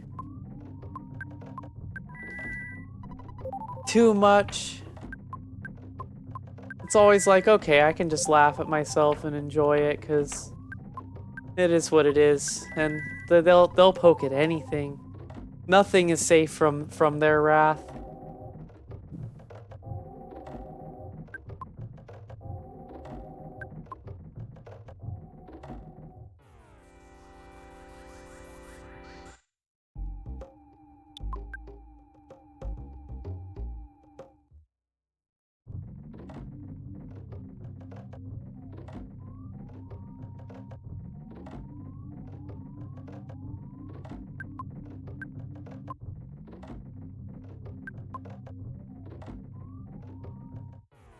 Ah! Futurama was another one of my favorites. Zozo and I watch Futurama a lot. Oh yeah, good old Boondocks.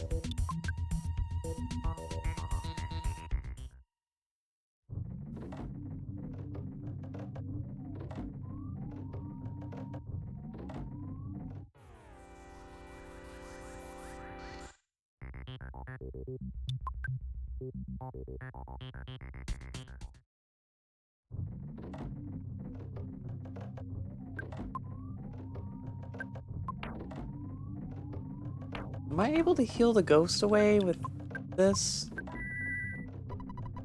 I can't. Ness isn't qualified to perform exorcisms, unfortunately.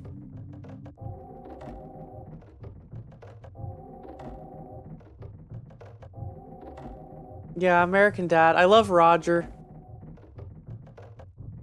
Roger's funny.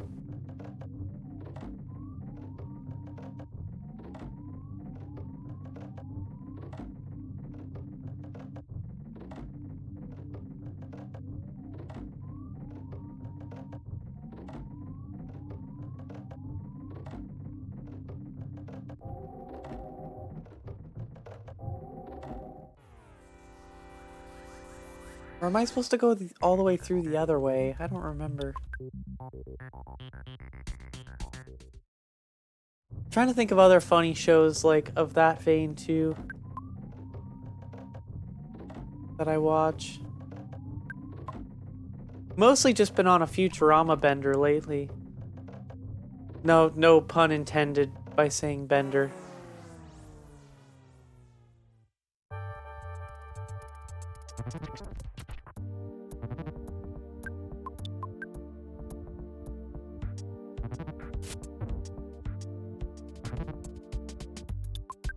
Oh yeah, you mentioned, ooh, Adventure Time.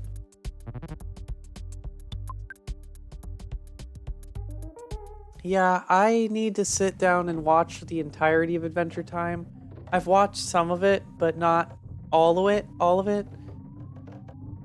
And I love Adventure Time as well. Steven Universe is one of my all-time favorite shows.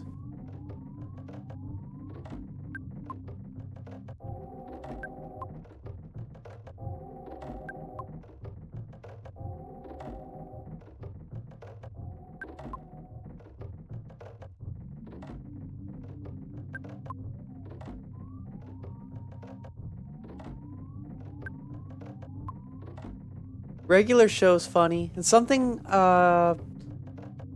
regular show's funny, and so is,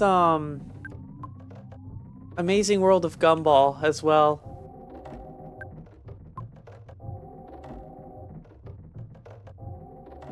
There were a lot of good Cartoon Network shows from that era as well. I mean, of course, like, there's the classic Cartoon Network stuff, you know, Dexter's Lab and all of that. One thing I loved about Gumball was, the different art styles. Like, they would have, like, still photography and all sorts of, like, different stuff intermingled in with the regular animation. And, like, different effects and 3D animation here and there. It was so mixed up, and I thought it was really cool. I like how they did that. Let's see, do you have a Psy Shield? I don't think you do. Jimmy Neutron? I remember when the movie first came out. I remember seeing that in theaters.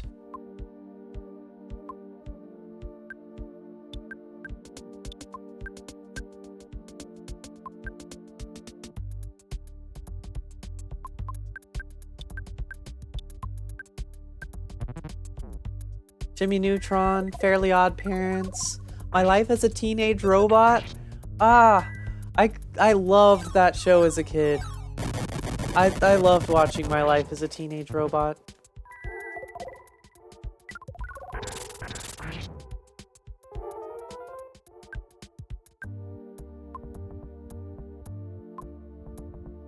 Danny Phantom. And that sick-ass bass line in the intro.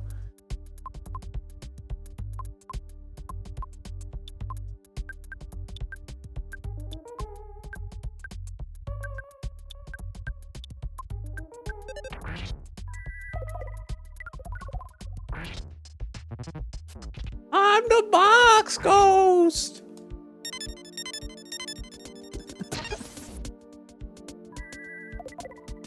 Oh, that's gonna hurt.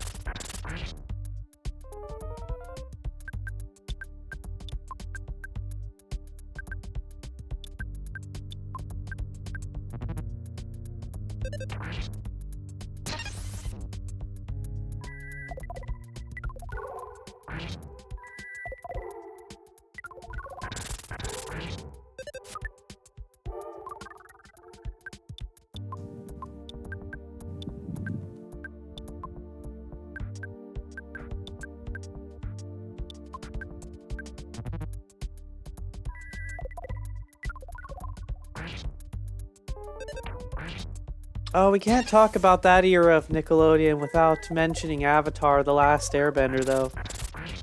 Because that's another one of my favorites. The live-action reboot that's been going on Netflix is actually so good, too. I was surprised because of, you know, the last live action movie. The new reboot is really good. I don't usually like a lot of live action or like reboots in general, but that one, super worth it.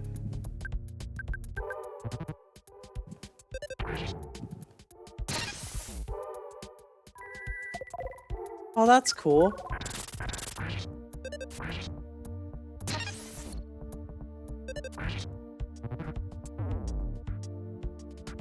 Got that me style. Zozo and I just got our modded Wii setup, and we were playing Wii Sports, so we were just messing around with the old Mii Maker.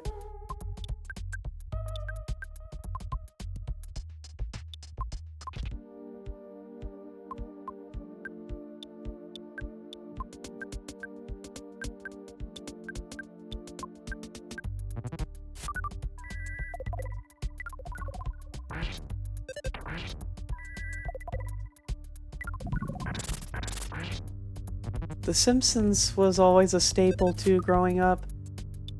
Did you ever hear the old album, Simpsons Sing the Blues?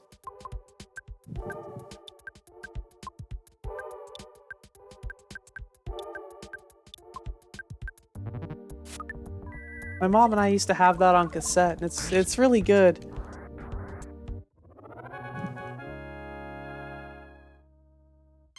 Yeah, Lisa Simpson. She had a couple really good songs on there. The cast was like really good at singing.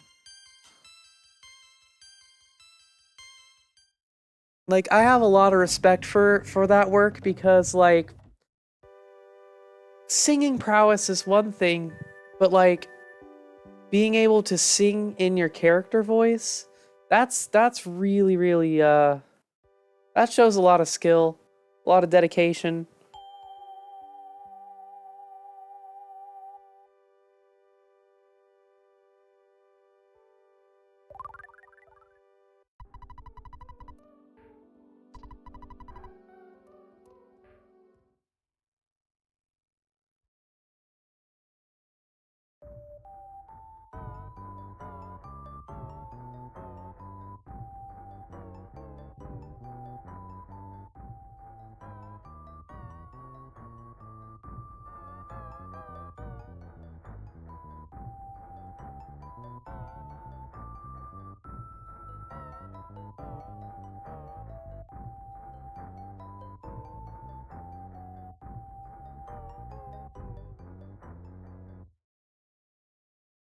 Bigfoot confirmed.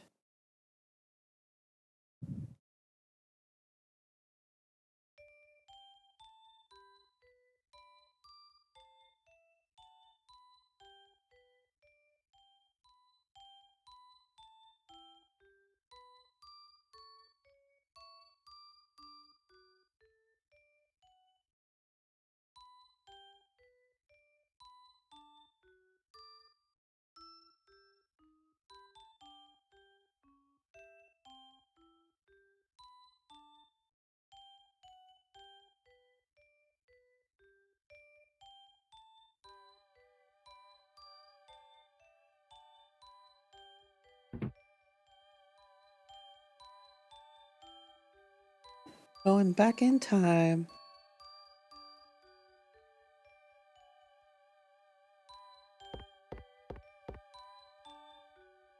Oh yeah, good old Back to the Future.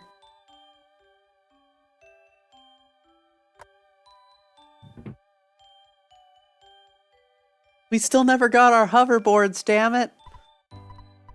Where's our hoverboards? We were supposed to have them. It's 2024 already.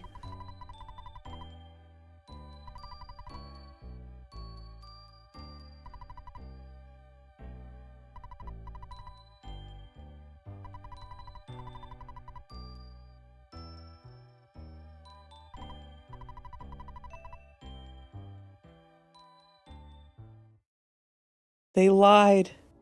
How could they? How could Hollywood lie to us? It's like the internet lying. It's just not possible.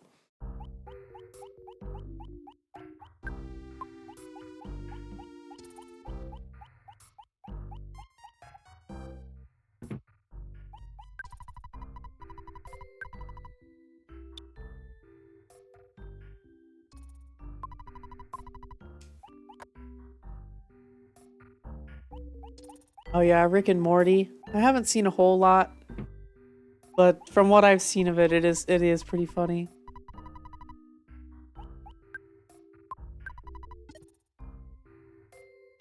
I grew up with King of the Hill as well. King of the Hill was another one of my favorites growing up. And it was extra funny because I lived in Texas.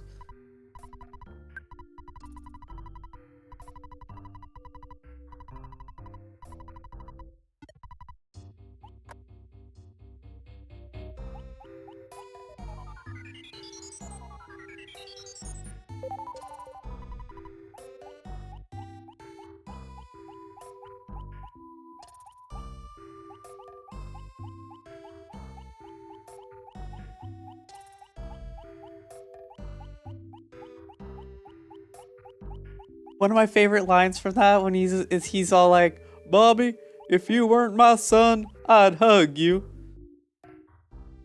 I don't live in Texas anymore. I did when I grew up, but I'm actually in California now.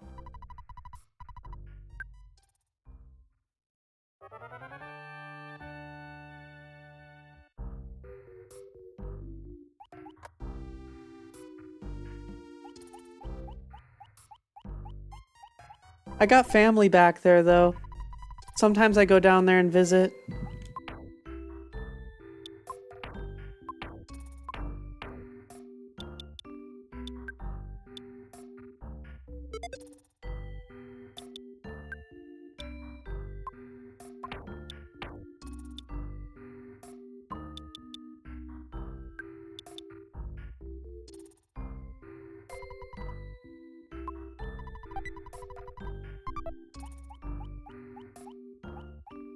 We actually just, when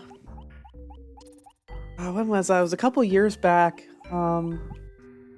We went out there, I went and visited them for a few months, and then we drove all the way up to Michigan to go to, Electric Forest.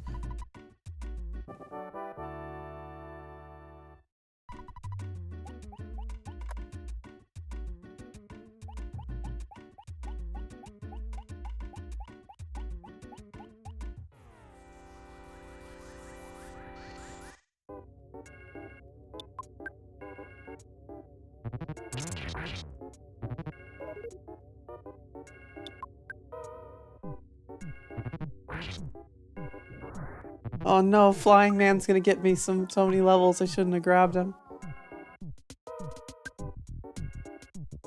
Yeah, that is kind of sad. It's like seeing a whole era we grew up with done. I guess I kind of understand though. He's been there for so many years. They probably wanted like a fresh reset and to stop all the jokes about Ash never aging. Though with the anime it makes sense, like why he wouldn't age, because he got to see Ho-Oh, and when he saw Ho-Oh, there's a lore that you get to make a wish and your wish would be granted, and because he saw Ho-Oh and he wished that he would be able to become a Pokemon Master, then he would basically have to live forever until he could become that Pokemon Master. So at that point, like, he just kind of stopped aging. Oh, that's a Magikarp bat, isn't it? I need to go grab that. Need good bat.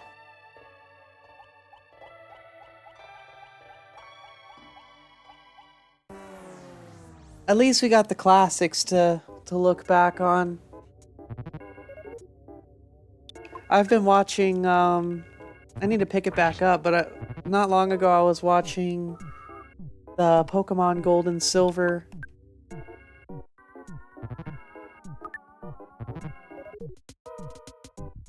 The Johto Journeys, I believe, was the name of the series. Like, seasons 3 and 4. I think it was like Johto Journeys and then Johto League Champions.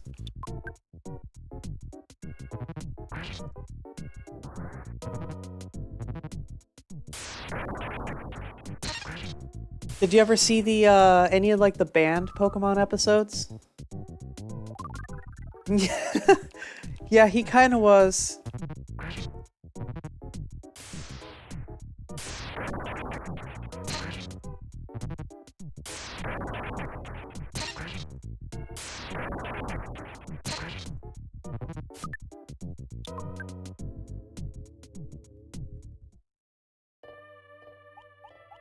It was sad because the Porygon episode, the big infamous one that gave a bunch of kids seizures, was actually a really, really good episode.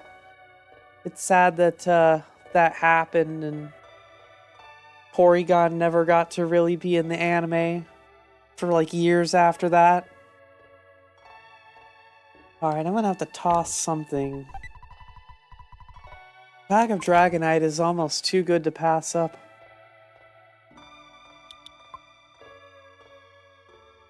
I guess I could just toss the big bottle rocket. I can buy Jeff more bottle rockets.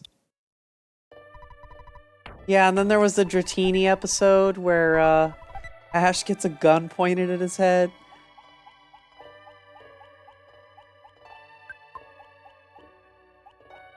I'm actually kind of surprised that one was banned, considering, like...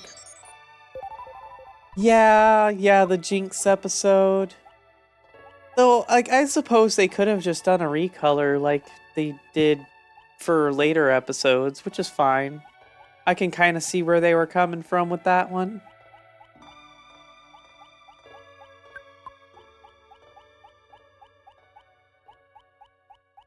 And there was the episode wasn't totally banned, but there was the one where James has boobs. He got like the big ol' inflatable boobs, and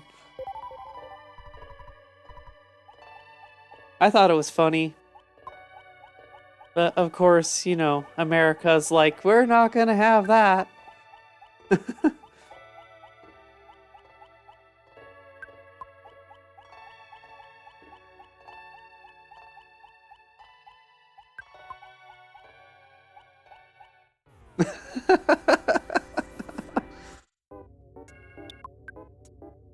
The edit I saw, it was the someone had taken the English edit, the normal one, the one we got anyway.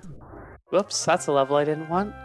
And then they like spliced in the banned scenes from the Japanese version.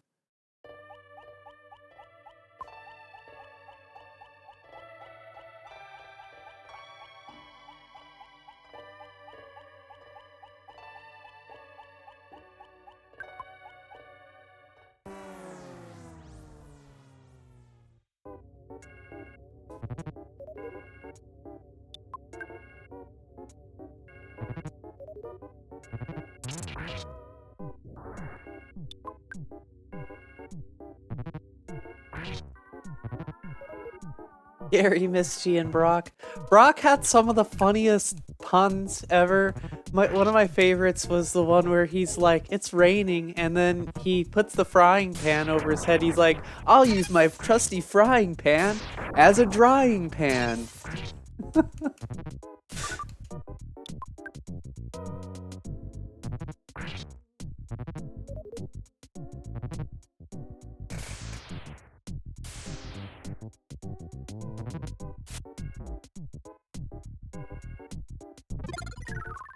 I was just talking with somebody on Facebook, and we were kind of mentioning the whole jelly donut situation, where like they had the rice balls, and someone was like, "Oh boy, jelly donuts!"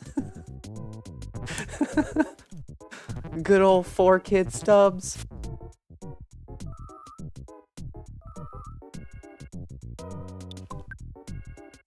I don't think it was from the movie. I think it was from one of just the random anime episodes. It might have been from one of the movies. I don't remember.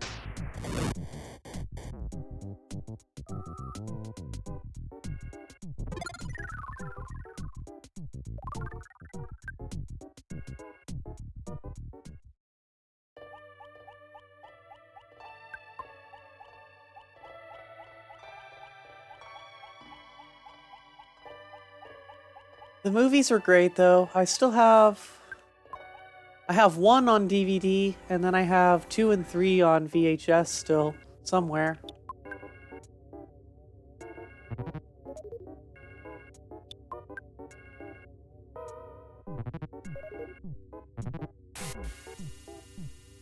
Yeah, the Evie brothers. That was a cool episode.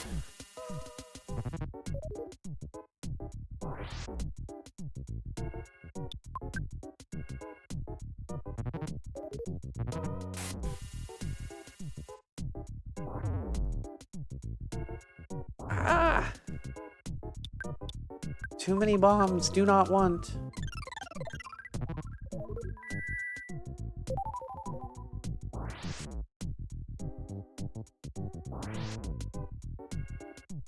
I am not going to be allowed to heal. There we go. The one that always got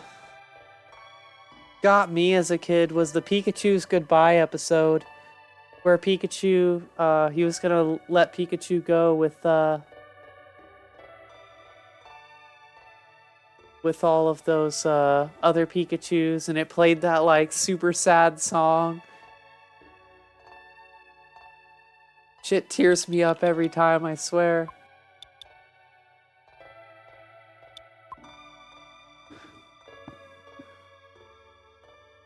Yeah, it does me, honestly. Like, every time I watch it, I'm like, no, Pikachu, you can't go.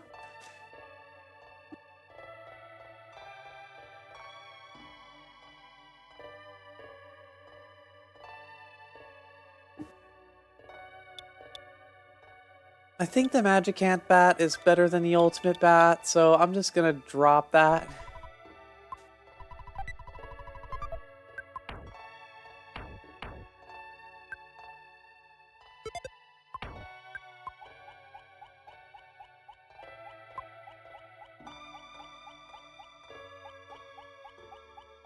I still have my little Pikachu plush from back then too. Ah!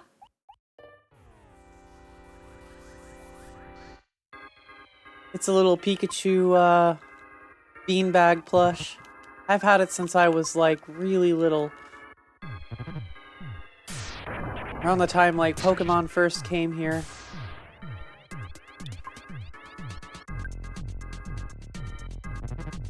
Oh yeah, the ghost episode. That was another really cool episode.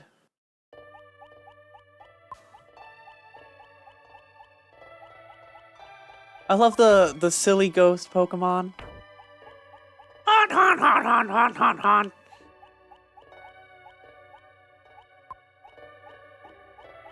And then they go fight Sabrina and they get turned into dolls.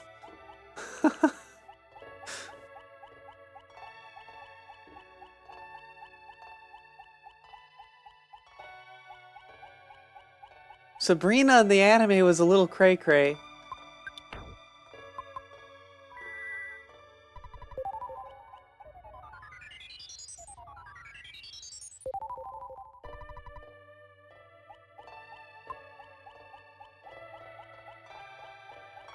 Ah!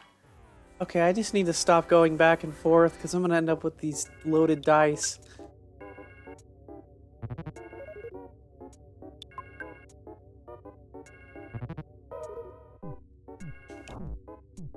I think I've gotten into more battles trying to shake the spawns than if I were to just blow through them instead. Ghost Pokemon were always some of my favorites.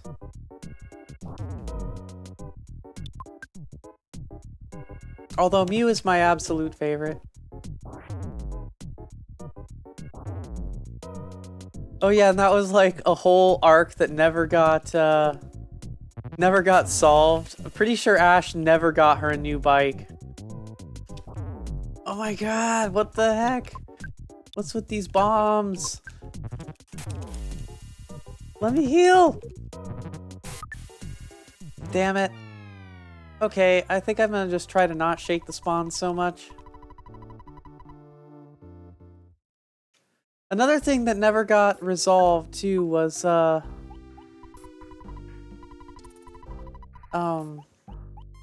GS ball. Like I said, I've been rewatching the Johto journeys, and like, I know that's kind of like a thing everybody always jokes about.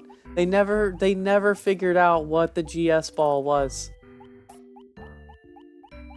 They went like this whole arc where like they protected it, it went missing, and they had to re-get it, you know, collect it again, and fight over this whole thing.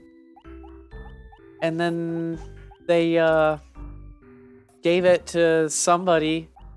I think they gave it to like Kurt. And yeah, nobody ever figured out what the heck it was. I think like it was supposed to contain a legendary Pokemon or something. Like it was supposed to have Celebi, but then they scrapped it and went with like a different thing for the movie, which Pokemon Forever was really good. I wish I still had that one. Oh yeah, Crazy Taxi, of course. I'm gonna grab Flying Man again anyway, just so I have one. Crazy Taxi was cool because I was always a fan of The Offspring, and it had some Offspring songs in it.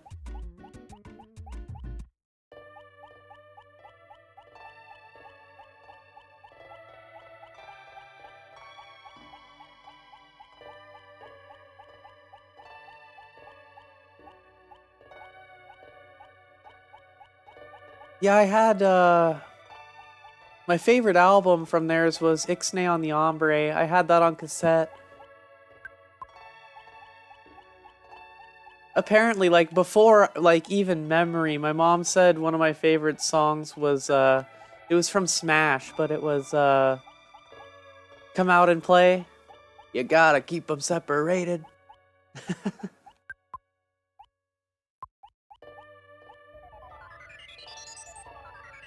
Apparently, I would always, like, bop to that one and, like, mimic that part and everything when I was a kid.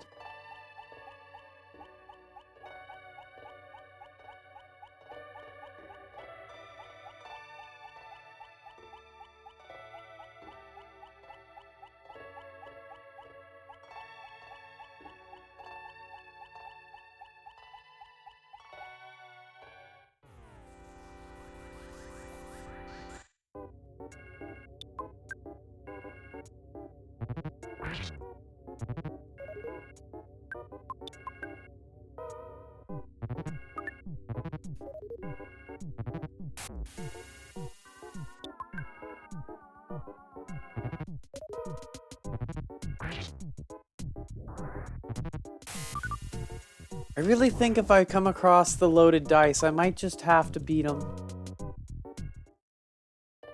Because they spawn so many of the bombs, and it's kind of a problem.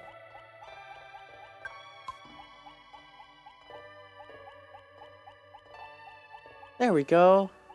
That's not bad.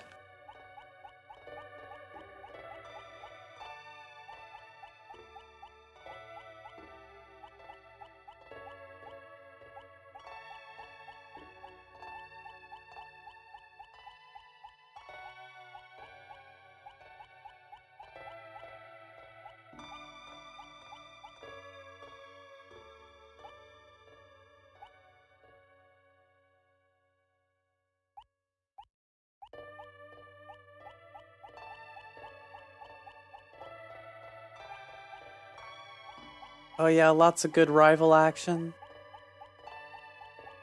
I can't remember any of the Dead or Alive lore, but I do remember that being a thing in Dead or Alive as well. When like certain characters would fight other characters, you would have like a special line of dialogue. I'm getting dangerously close to level 99 over here.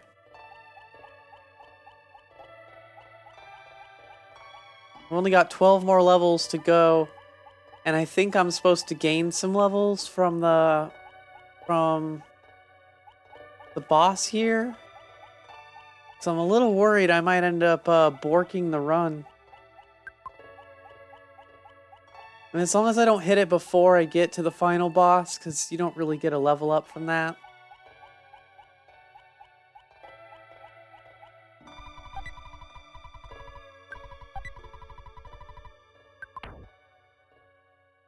I don't remember what gives you more. The Psy Caramel or the Magic Tart.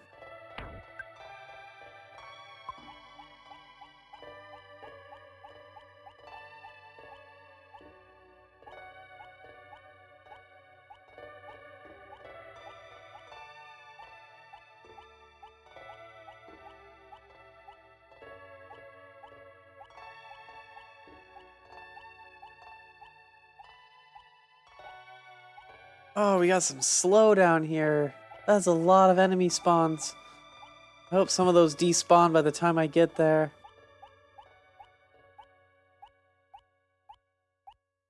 Oh, that's getting rough.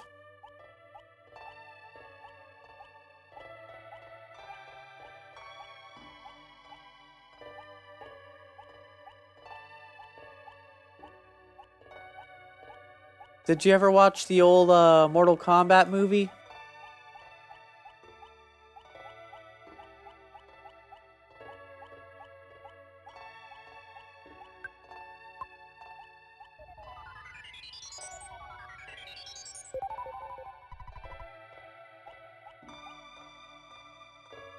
Those aren't gonna despawn. I'm gonna have to go fight them. And then just run. If I could just get one of them isolated. And then run from this.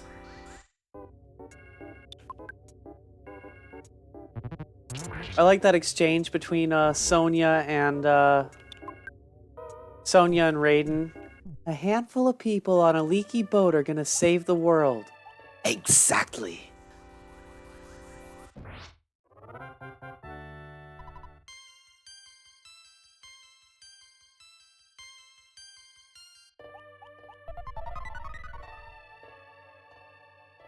And then there's the rival of Liu Kang and Shang Tsung, because Shang Tsung killed Liu's brother. And you got that whole opening scene there where he's like, "Your soul is mine." I swear I've seen that movie one too many times. God, I can't despawn the Kraken. I'm just gonna have to try to... You have to wait for them to go, like, to the side a bit, and then... There's a way you can do this. Sonic X? Yeah! Gotta go fast! Gotta go faster, faster, faster, Sonic X. If you haven't seen the new one, I forget what it's called. The newest one is really, really good, though.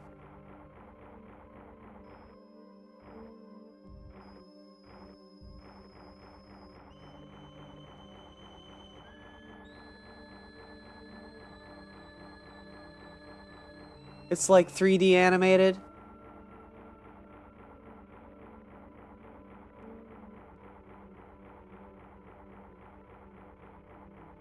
Alright, that's 2 Krakens avoided. If we could just get past this third one. I don't want to fight one of these. Sonic Prime, yeah, Sonic Prime.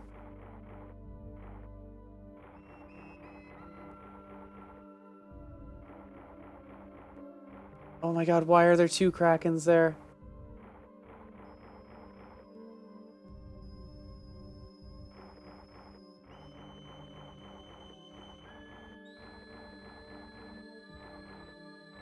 They coming for me. Why? Why are they coming for me so hard? Rude Krakens. Go away.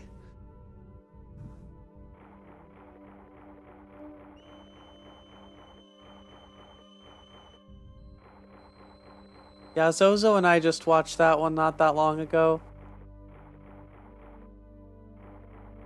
No, no, no, no, no, no, no, no, no! Oh, damn it. I don't think I can run from these either because they're scripted.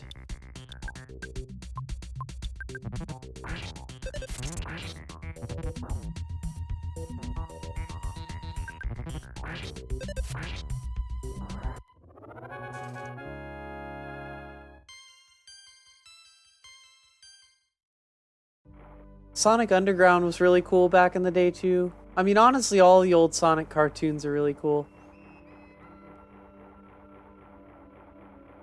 I should have just went for that last Kraken.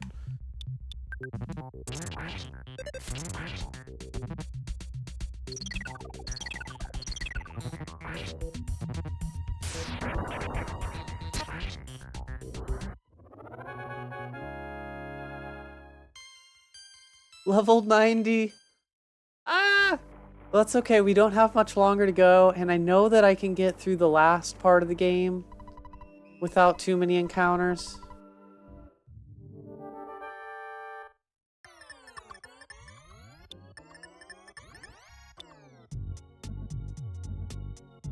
See, I don't know if you have a size shield or not. I might just be able to attack because I've got so much damage at this point. It doesn't really matter.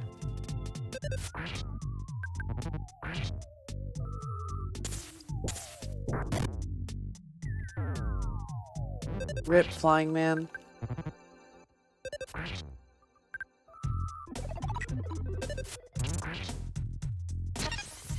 Ow. Alright, that was easy. Now let's hope we don't, like, level up into oblivion here and get a reset.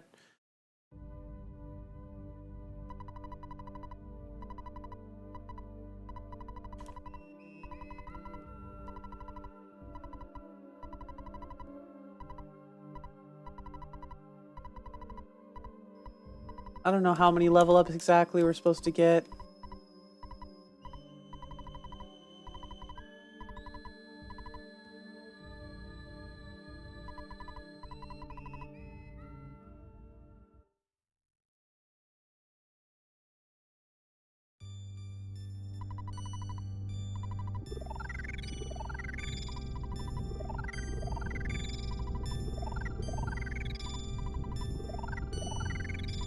I think I actually don't get the level ups because I'm so high level.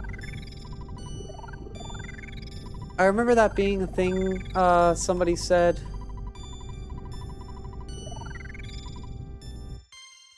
Oof.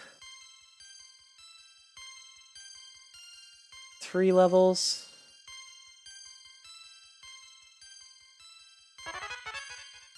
Alright, cool. We didn't level up into oblivion. We're still in it.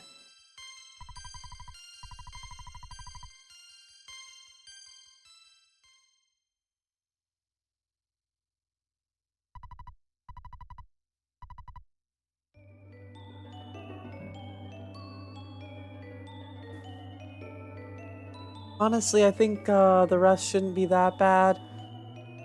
Getting the piece of Zexonite's gonna be a little rough, but once I get to the Cave of the Past, I think we'll be pretty safe. Again, as long as I don't get it too many encounters, then we're good.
I'm gonna leave you all with the Saturn Valley jingle just for a moment, and I'll be right back.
Alright, I'm back. Let's get the gameplay back going there.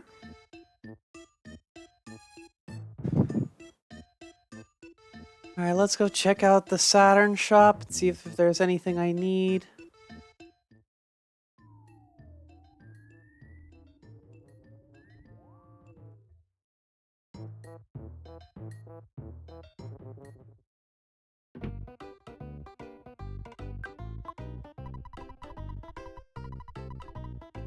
Oh.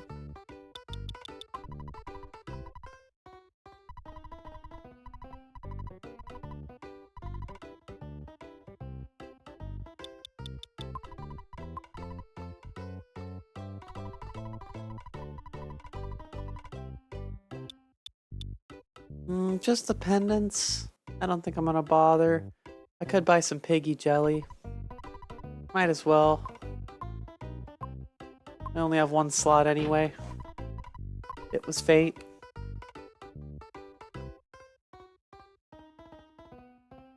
Guess I'll save here just in case something happens.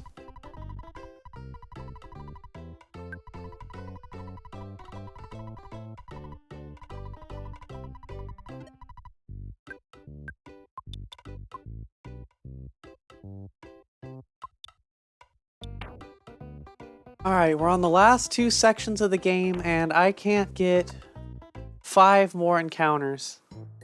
If I get 5 more level ups, then the game resets. So we've gotta really dodge those spawns, or get really good luck running from battles.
Ah! Yes. Hi there, Minako. This is the game with Paula.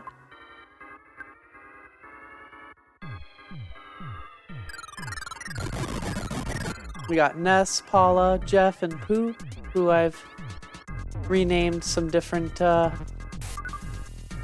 names for the Oxcat Bozo challenge. I gotta get out of here.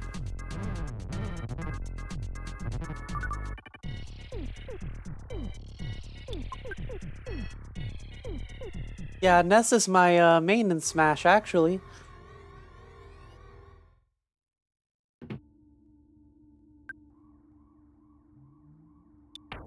And right now we're playing a challenge run where, with this version of the game. Oh yeah, Magican. I was actually just there, a couple minutes ago. Just finished that whole section of the game.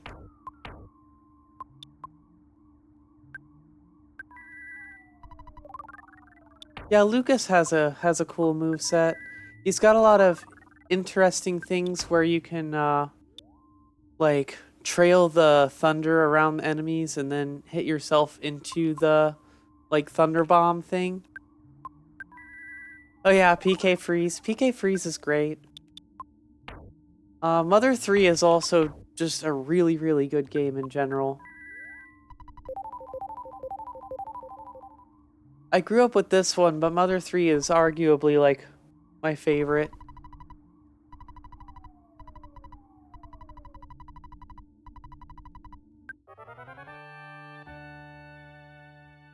In this challenge run of Earthbound here, Bozo's leveling challenge, you get 1 XP and one level from every enemy you fight, and if you get to level 99, the game resets on you. Currently, Ness is at level 94, so if I get 5 more levels, then the run ends. Or at least I have to reset to my save. Yeah, Freeze is a little easier to control. It also, like, throws people an insane amount on high percentage as well.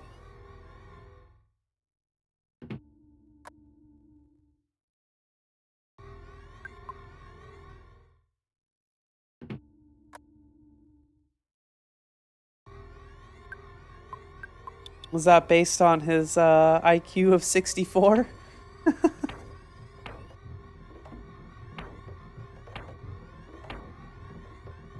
Currently, he's the smartest in the group, but that's because I've accidentally overleveled Ness before I got everybody else in my party. That would be Pooh, aka Chow.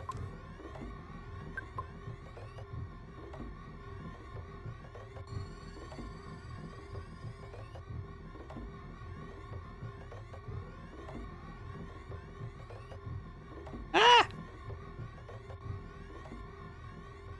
Right now we're trying to dodge as many spawns as possible, because I don't want to level up anymore.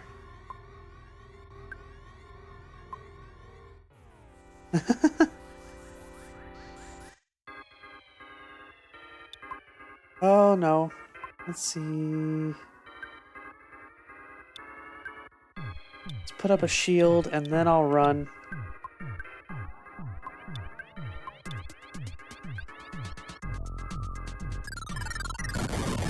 Oh yeah, Earthbound has great music. It's honestly one of my favorite things about Earthbound is the soundtrack. The Smash remixes are also really good.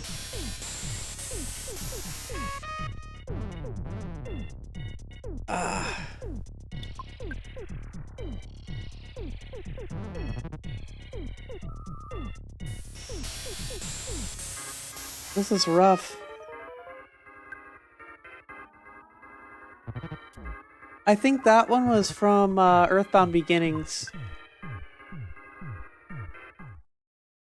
And yeah, that one's definitely nostalgic, especially because I remember playing that one a lot as a teenager.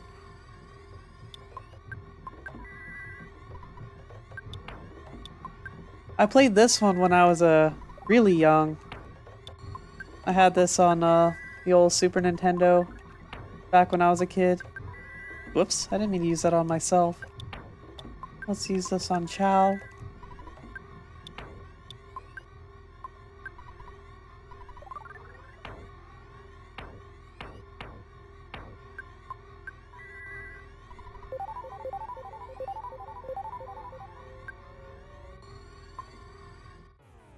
I'm just gonna have to go for these enemies and hope I get a good run. There we go. Let's get out of there. Skedaddle. Skedaddle, skadoodle.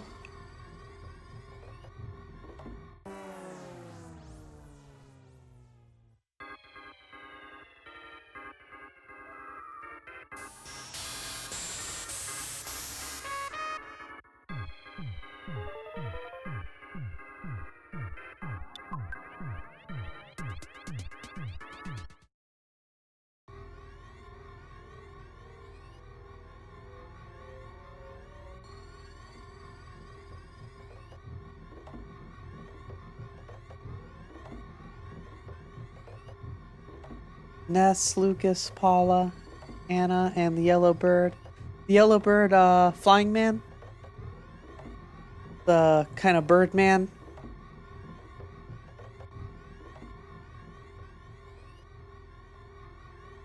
Oh yeah, cause yeah, Flying Man would be in the Magic Ant stage. Right.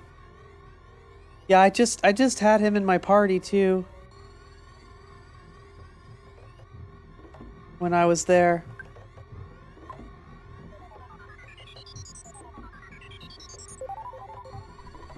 Oh, I see what you did there. Nintendo without dough. So Ninten. That's great.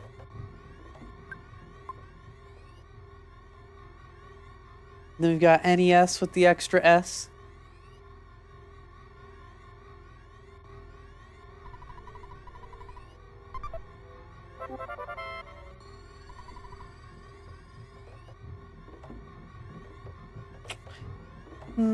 That's really tough to say. I like them both. I'd say I like them both equal.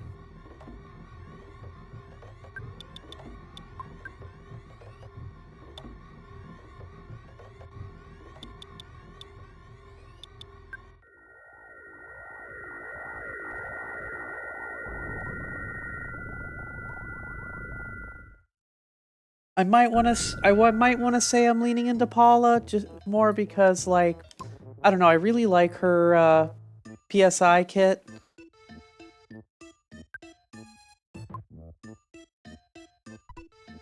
Is it the eyes?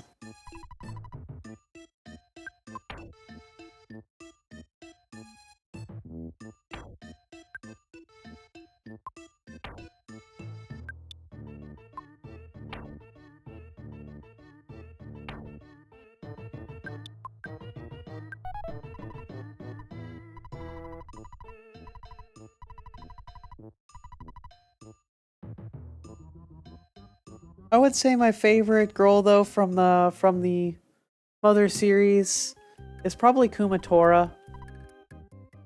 She's really cool. Ooh, the old James Bond films. Classic.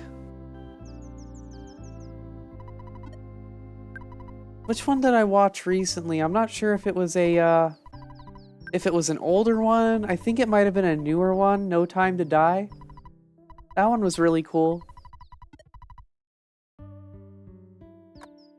And then you got the old James Bond one with the Lotus Esprit. That one's cool.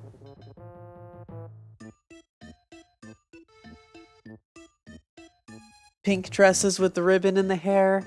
Yeah, that's a really cute style.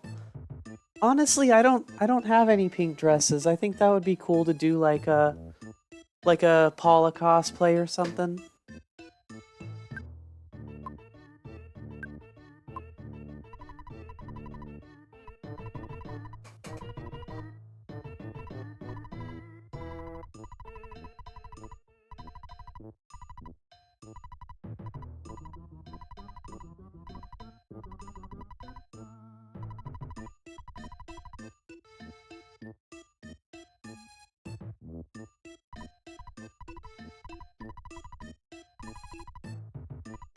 A new Earthbound with a female lead. That would be really cool. There are some hacks that are like that. There's one that I'm gonna play this at some point on the channel. It's called the Rat Race. And it swaps you out for like a girl lead. It's kind of like Earthbound from a girl's point of view.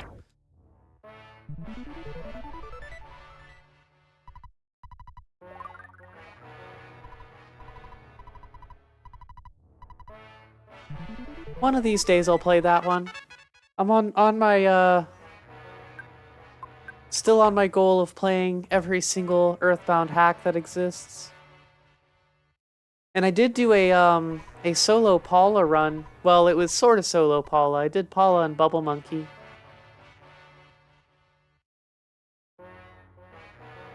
Yeah, I'd love to see new Earthbound games, but the creator, Shigesato Itoi, doesn't want to make any more. He says he's done with the series. So it's kinda up to the fans at this point. There's a lot of fan games and Earthbound hacks in the works. So if you want more Earthbound, that's the direction to look at for now. Until somebody decides to make an official one. But I don't think it'll be Toei that does it. I think, like, if anything, it would be somebody else within Nintendo.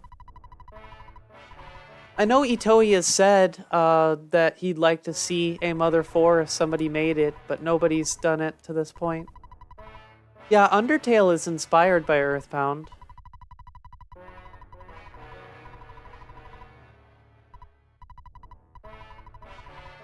I still need to play Chapter 2 before Chapter 3 comes out of Deltarune.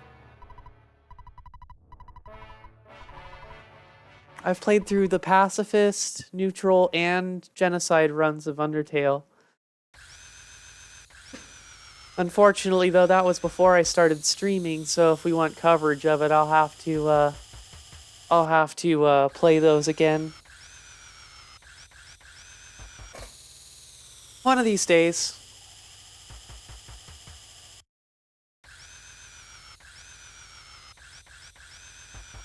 Undertale's great.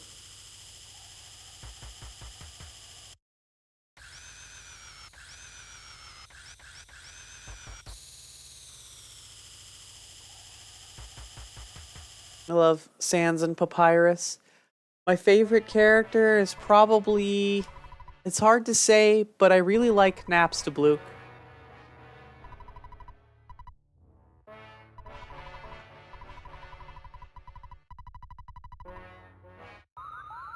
Napstablook? The ghost from Undertale.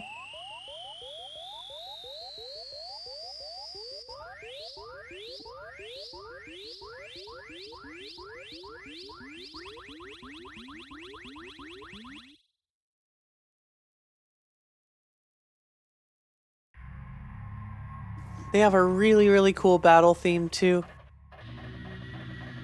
Alright, well, we're in the Cave of the Past. I probably should have stocked up on better items, but honestly, I think we'll be okay.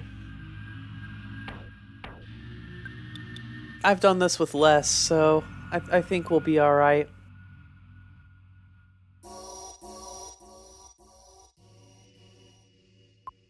I meant to stock up on multi-bottle rockets. Oops. That's okay.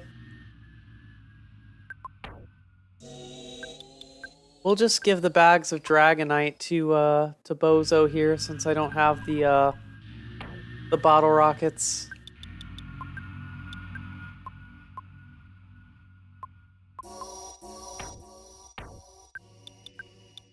Kind of forgot to do my post-game item stuff.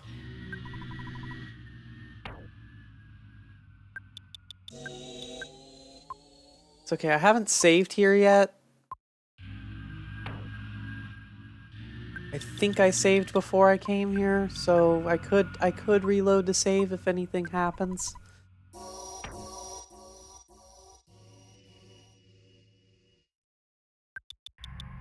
I don't think I'll need to, though, honestly.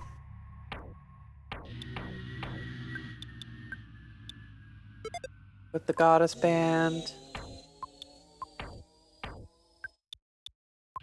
Just toss... Ooh, we can give this to Ox. Here's a fact about Gigas. Itoi said Gigas is based on one of his experiences when he moved to the wrong movie theater as a child. Yeah, true. That movie really scarred him.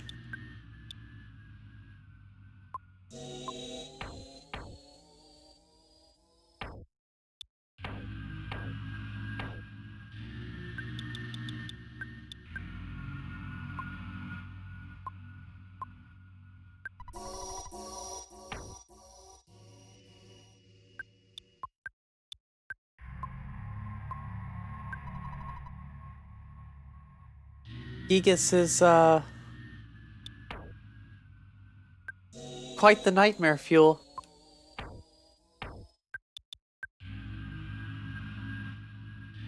Yeah, the military policeman and the dismembered beauty. Which, it definitely does sound like a pretty traumatizing movie. Just from the title alone. I could imagine a kid walking into that theater would, leave with some terrible memories. Let's see, we need to give Kat the Franklin badge.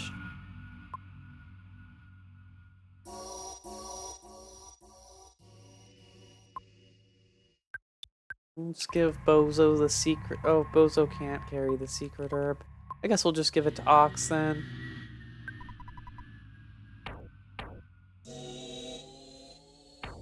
That's fine.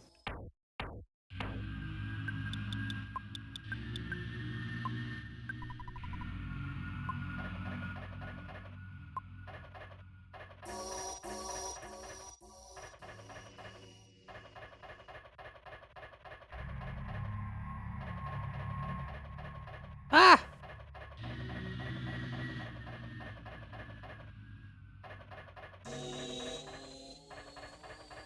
Speaking of Japanese movies that are, pretty wild and potentially traumatizing, Zozo and I watched, Akira again last night. I actually fell asleep partway through because I was so sleepy after my run. But I love that movie. Yeah, I think that was just the creepypasta though. It's weird because they did change change it from the original red and green versions.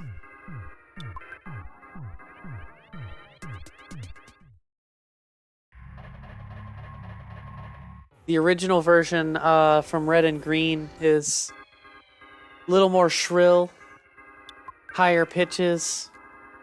and some weird like shakiness to it. It's definitely a little more unsettling, I'd say.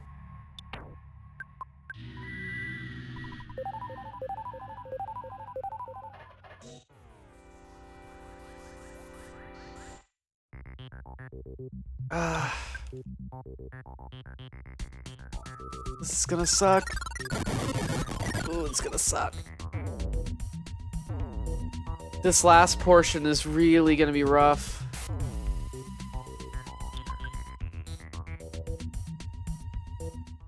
I'm just gonna have to pray for good RNG, really, on running from battles.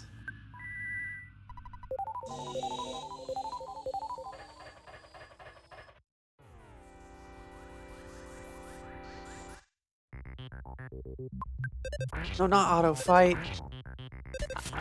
Why did I do such a thing?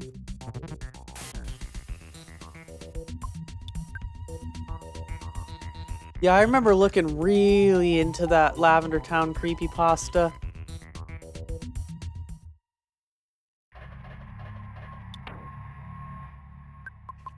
Oh yeah, that's true for sure. Team Rocket in the games was ruthless. They killed that poor Marowak.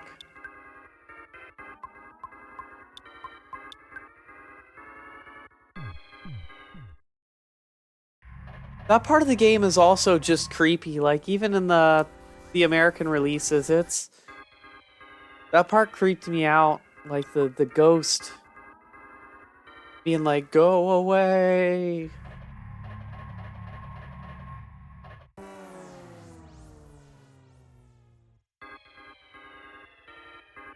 Or like how you can't see the ghosts unless you have a Sylph Scope.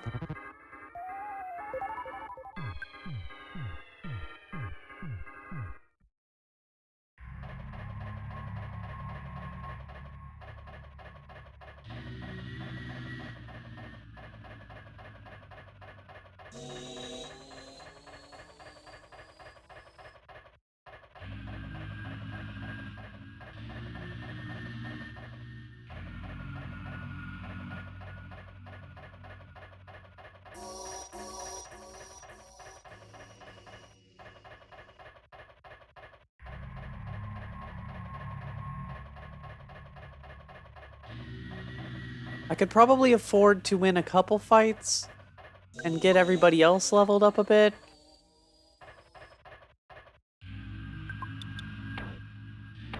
So we're at 94.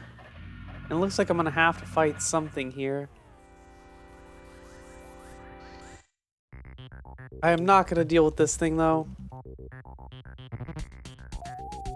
All those things do is heal themselves. And then explode if you beat them.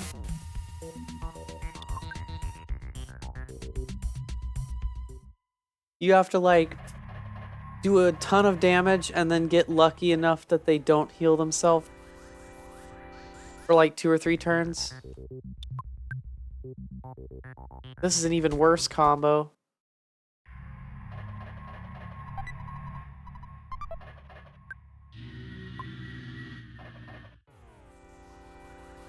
Please just be a reactor. Good, good, good, good, good. Okay, we're in business. Cave of the Past Part 2.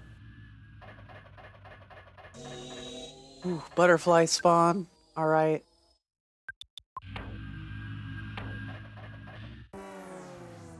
Damn.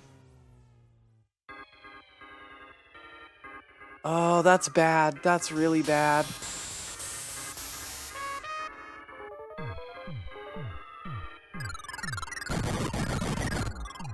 Ghost of Starman's the worst. They just open with Starstorm, wreck your day.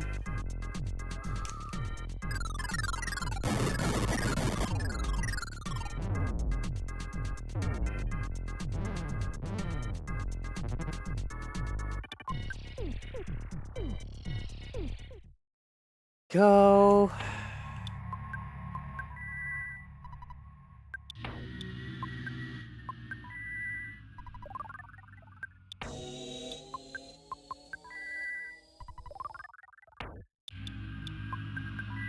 Nope.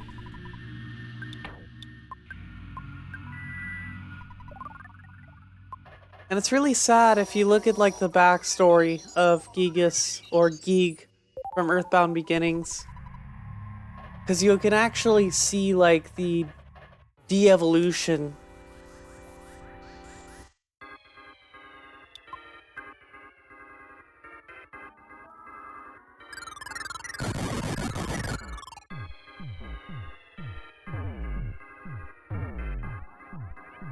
Or evolution, I guess. One way or the other. You can see the change happen.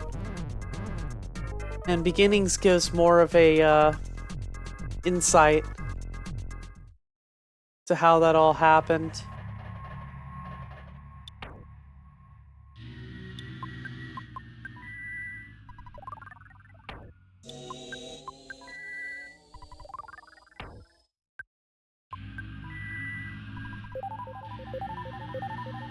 Just a being of pure pain.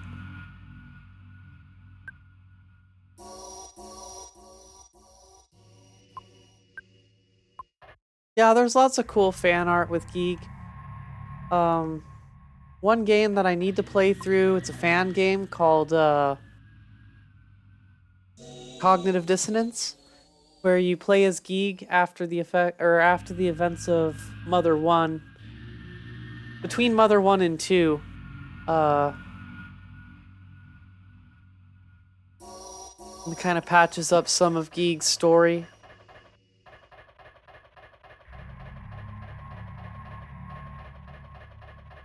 One of these days I'll play through that on stream.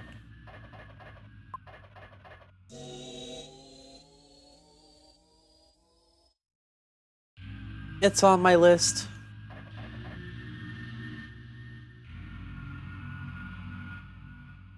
I got a pretty big list going on now.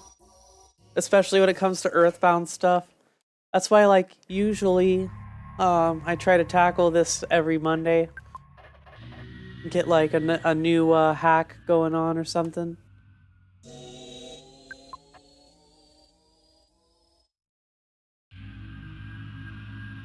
Mother Mondays.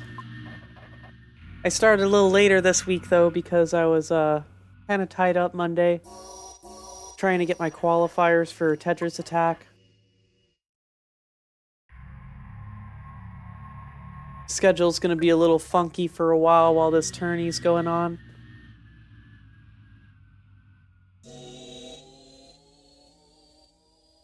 If we can beat up Geeg, or Gigas this time, I can do a little bit of speed running on that as well.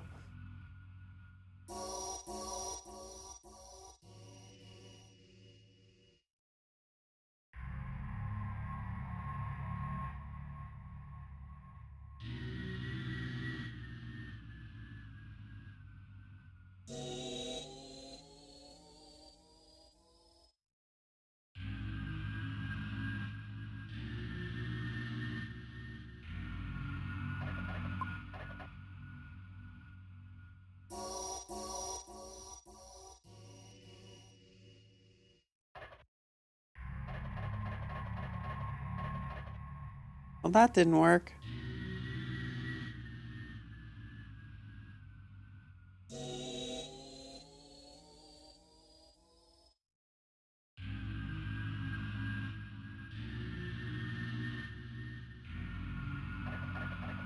Ah! I don't think I'm gonna get a clean spawn here. I swear, though, it's possible. I think I've had it happen before.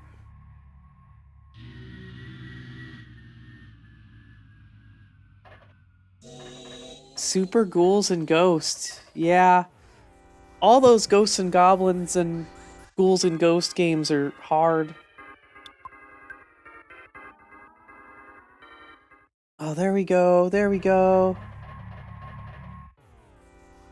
I think Zozo actually has that one too. I'm gonna have to sit down and play it.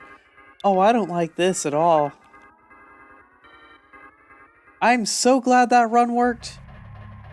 Alright, here we are at the final part. Let me make sure everybody's goods are correct.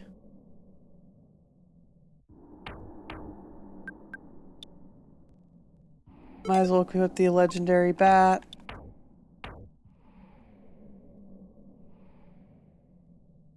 Everybody's got at least one healing item, right? Bozo's at least got a secret herb. That'll do. A couple of my characters are a little under-leveled here. I'm running in with only Chow at only level 29 because I've been skipping everything in the late game. That's alright. The only person we really need to stay alive is Paula. If we can get past a certain point, then Paula with Franklin badge will just stay alive. Little secret I found out when I was doing the my Paula only run.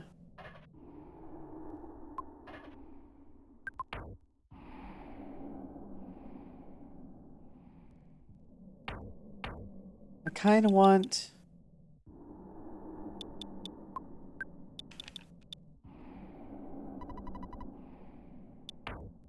Bozo to have one more healing item, especially because he's got the rabbit foot.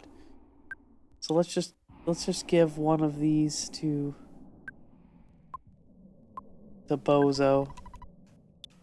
All right, here we go. Let's get it.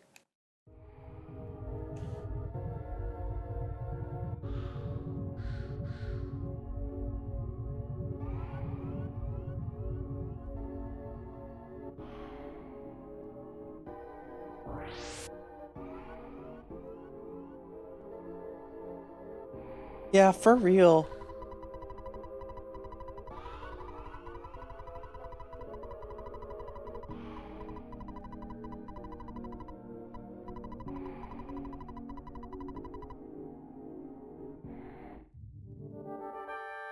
Porky's a real pain.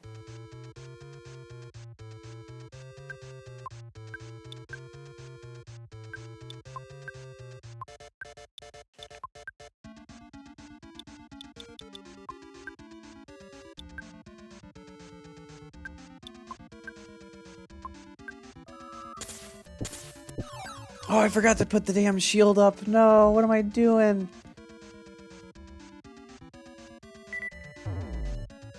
Oops. Oh, Chow's gonna be dead.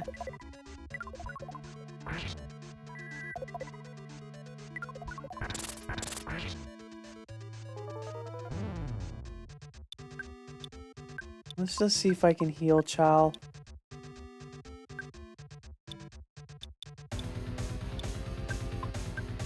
Need a shield Sigma.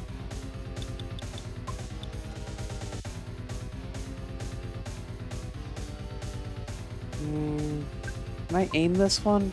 Okay, that's fine.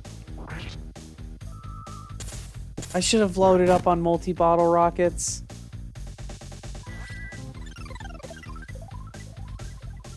Oh yeah, so good. Especially this song.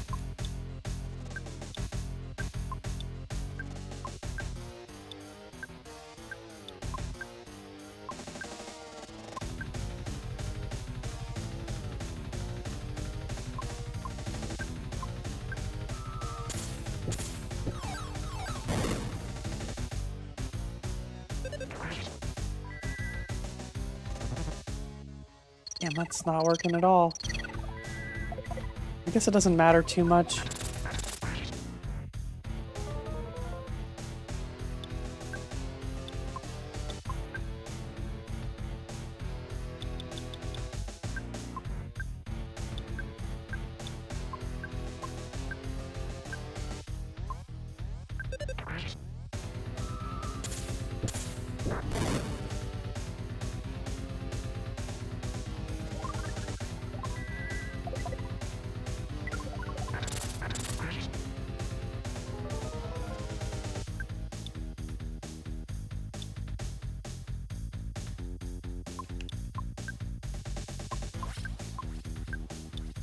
Actually, let's get a good life up going.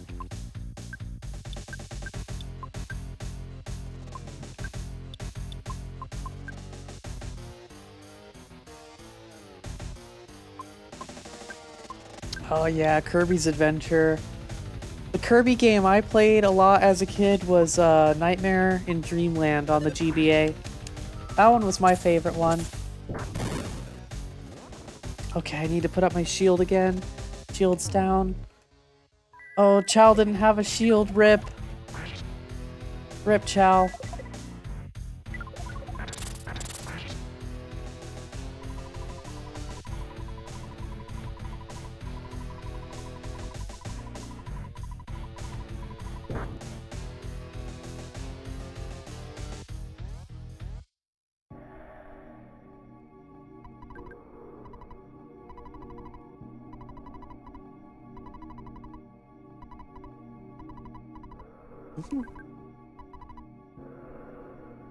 Yeah, Amazing Mirror was really good too. I didn't beat that one as a kid because I was used to like Nightmare in Dreamland, and Amazing Mirror was really cool because it was open world, but I guess I never really figured out where to go.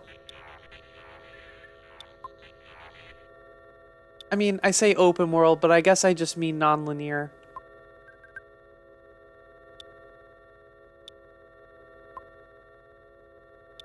Is this the point where I just bash?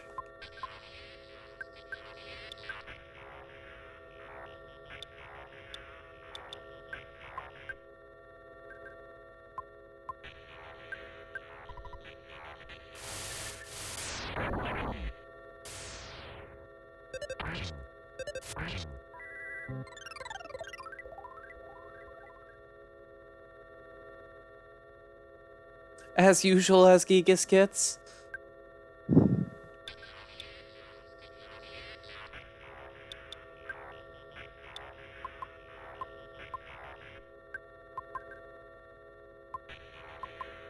Let's see, I don't want to waste too much of Vox's life. Actually, I'm not going to waste any of Cat's stuff because I need shield. We can, however, use this bag of Dragonite.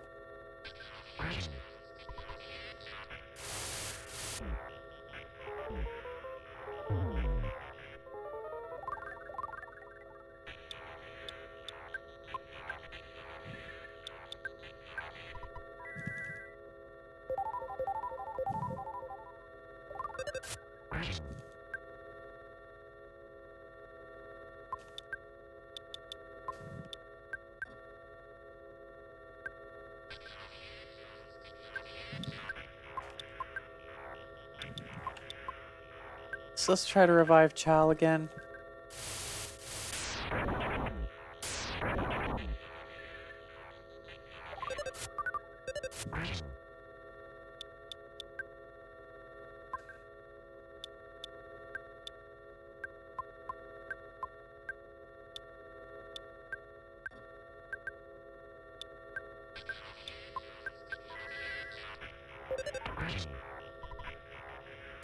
Actually, shield isn't really doing anything for right here, because it's all thunder. Ness.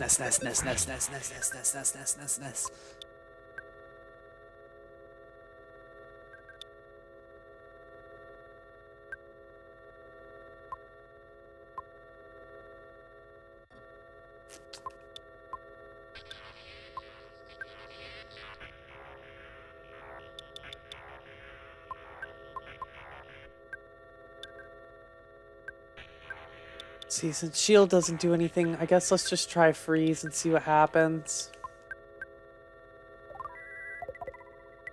We just need to damage him as much as we can, honestly, right now. Oof.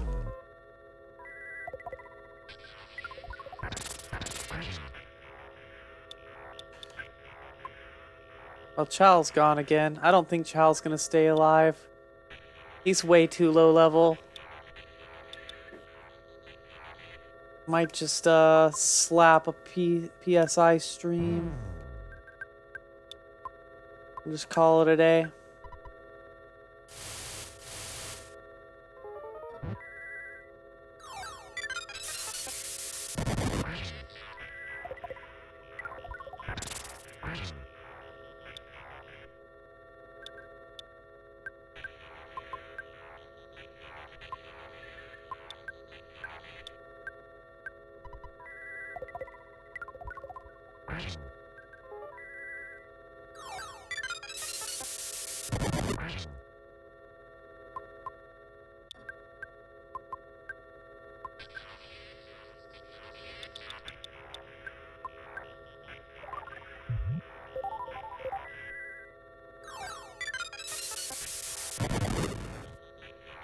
Oh.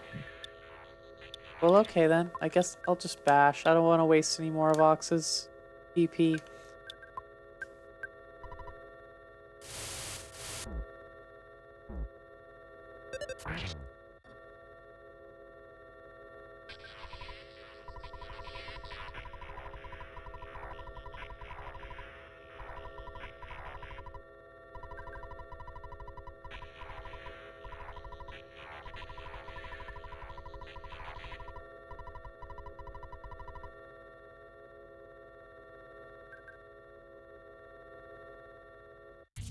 Alright, we're in the final section here.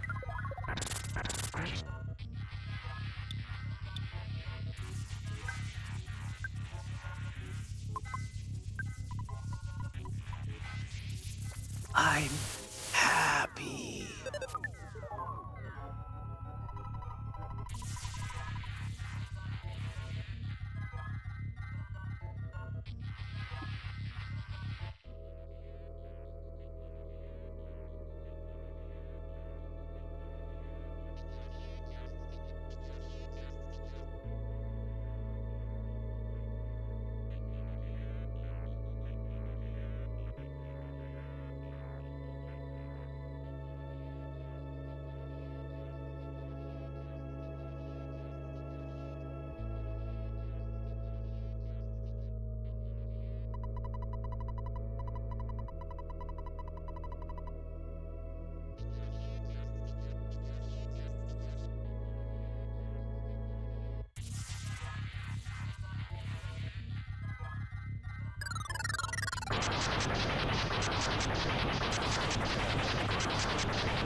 Oh yeah, just pray.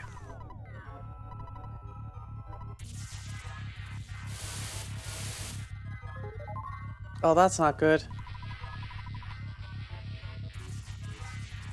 I might try to heal the others just in case.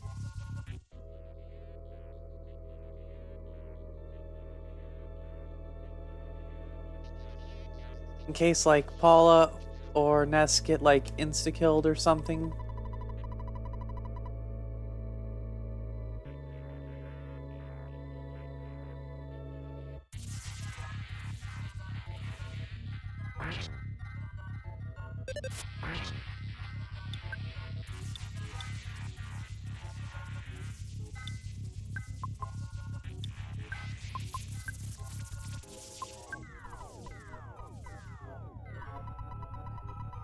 Ox, ox, ox, ox, ox, ox, ox, ox, ox, ox, ox, ox, ox.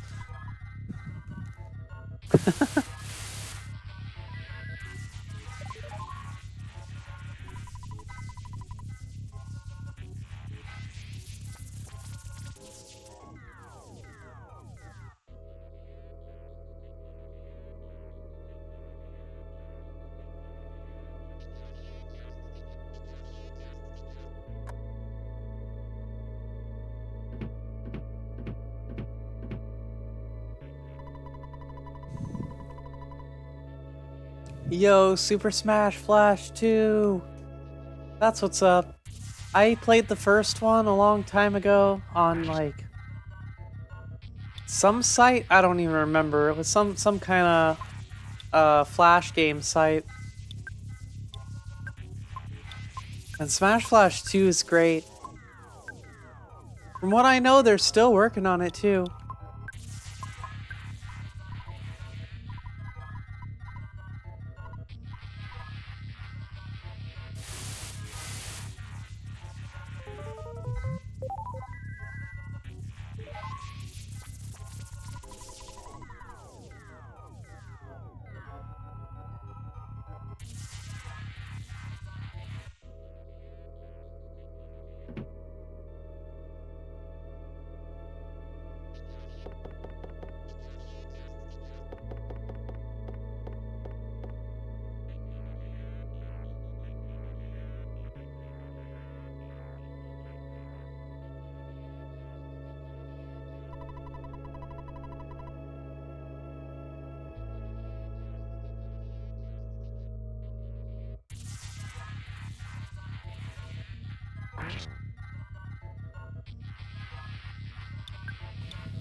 Yeah, Paper Mario Thousand Year Door. That's another really good one. I didn't play a whole lot of the first one on 64, but I did play quite a bit of Thousand Year Door.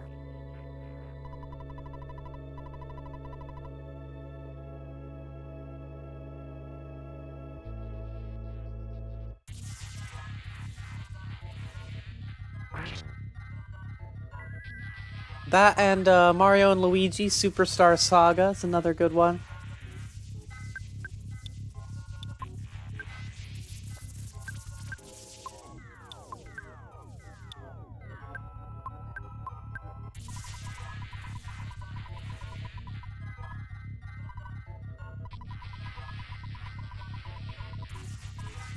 I like the turn-based battle system with the extra bits where you can, if you like hit the button on time, you can hit the get like a crit. I like that stuff.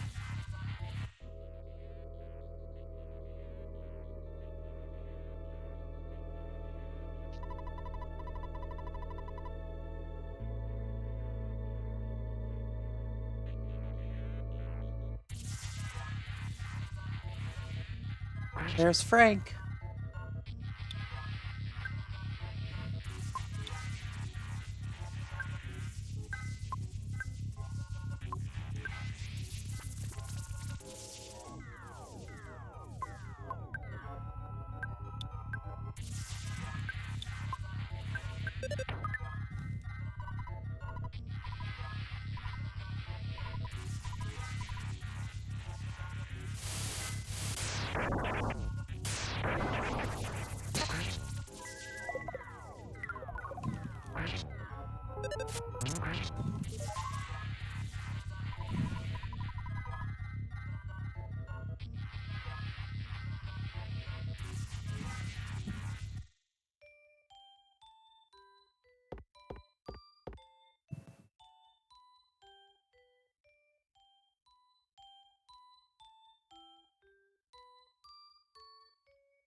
Woo! We got Spicy Gigas.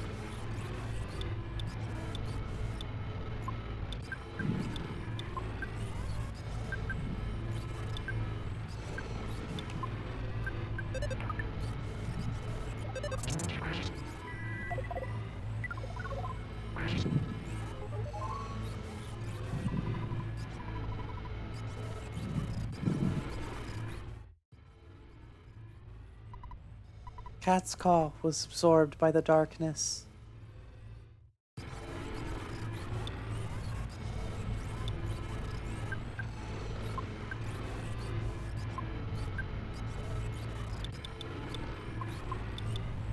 Bonzi Buddy's gone rogue.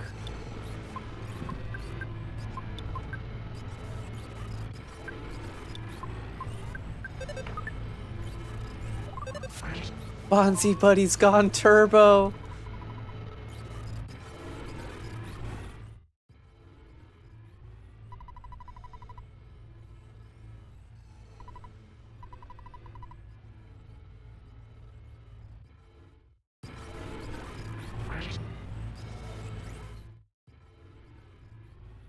I think that's it.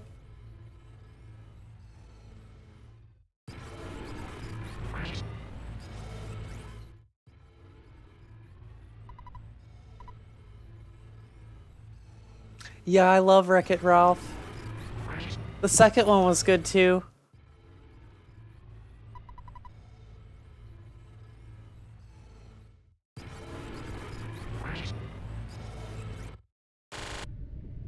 There we go. He gets down. Bozo's leveling challenge is complete.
I do not mind. We're all in this together. We got this.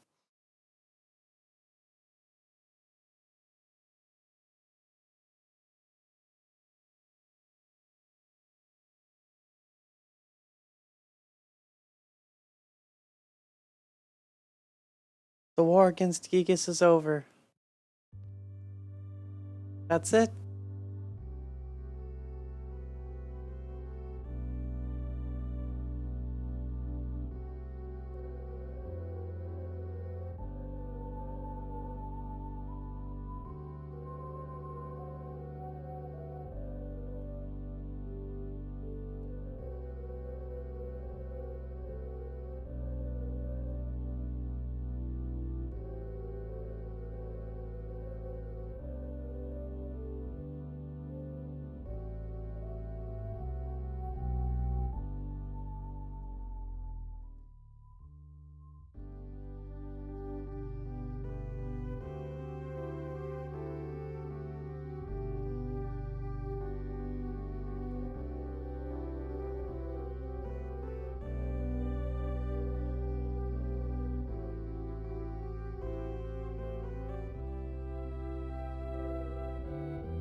Alright, as is tradition, I am going to walk it all the way back home instead of going and doing the teleport.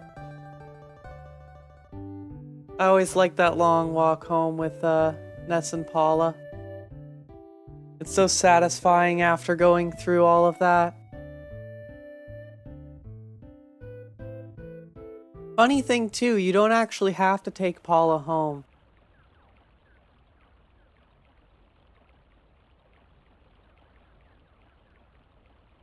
Like, you can take Paula home and then go back, but there's actually a way you can go back home with Paula, and it's kind of sweet.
Mm-hmm.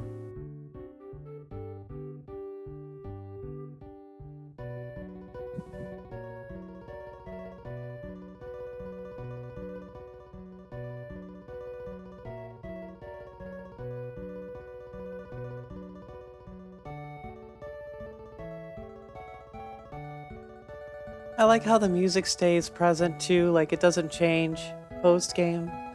Just kind of lets you enjoy that piece.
Back in Onet, where it all began.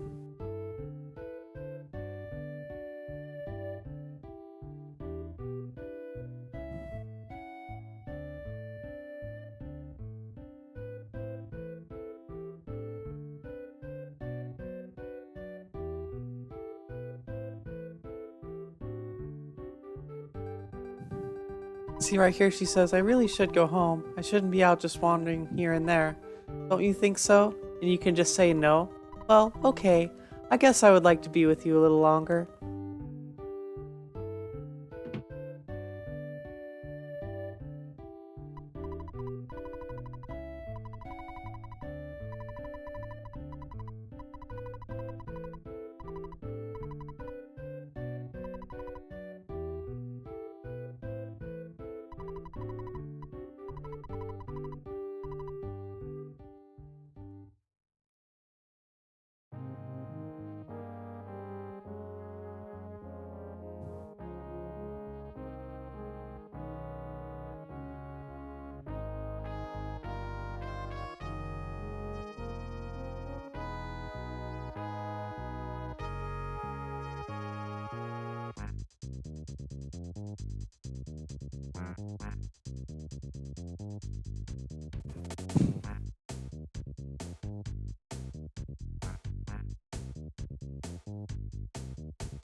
Liar, exaggerate.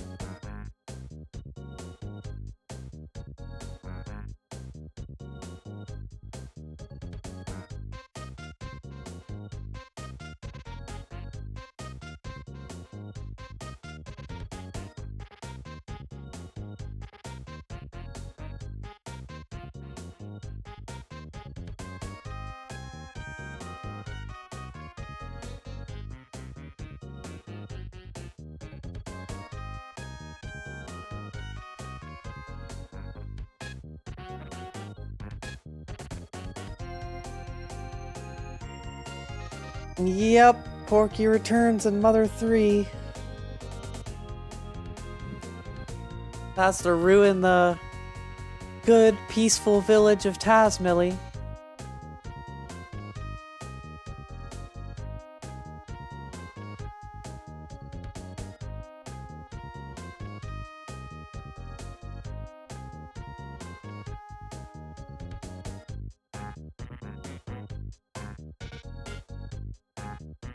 Nope.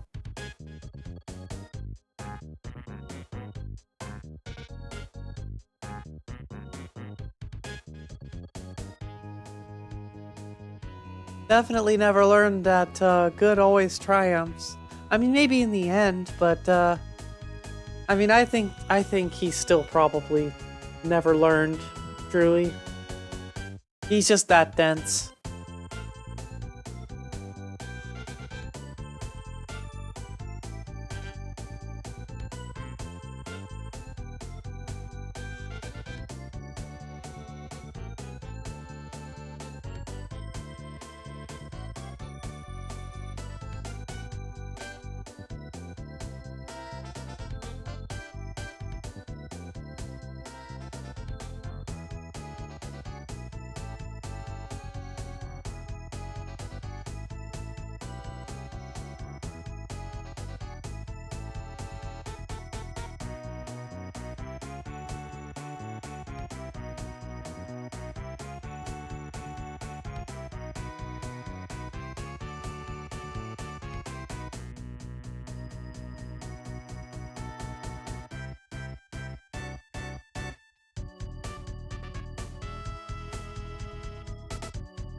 I see the peace sign now, and I just can't help but remember like all those times where Ness was dead, and it just comes back to life to flash a peace sign and then dies again.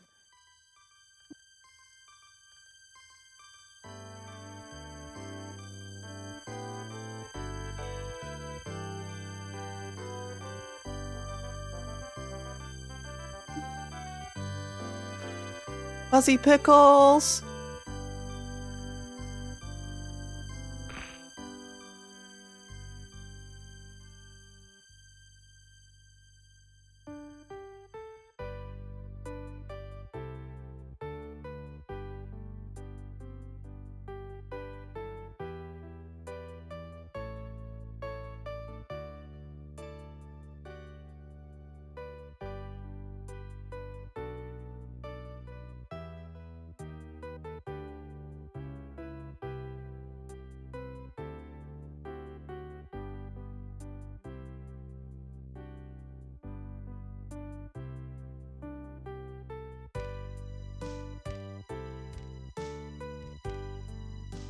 It shows Ness is dead right there, though. That's funny.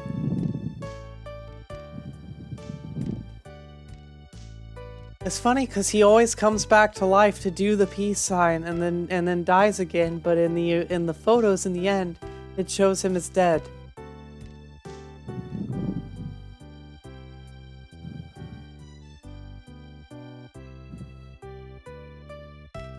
Yeah, rest in peace, Iwata.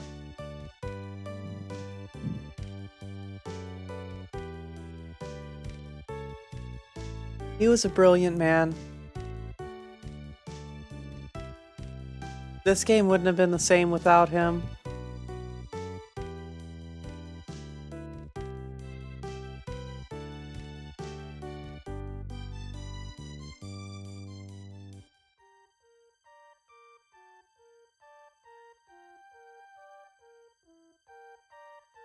From what I understand, the original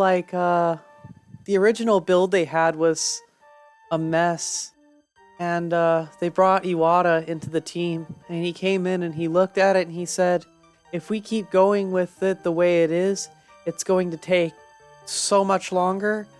So he like came in and rewrote the game pretty much from scratch, or helped rewrite it from scratch.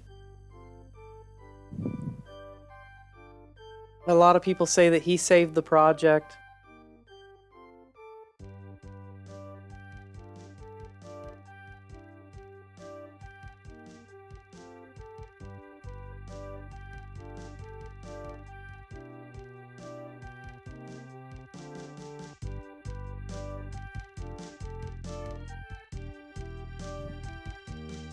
There's deadness again. Jeff looks like he's giving him like the side eye. Like, Jeff, what's wrong? Look like you've seen a ghost or something.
I miss you.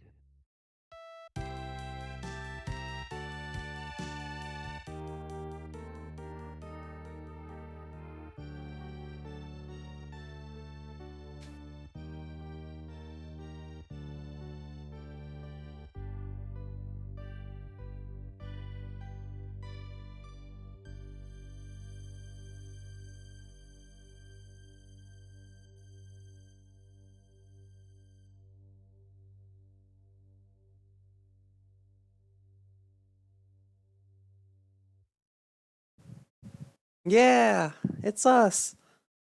We did it.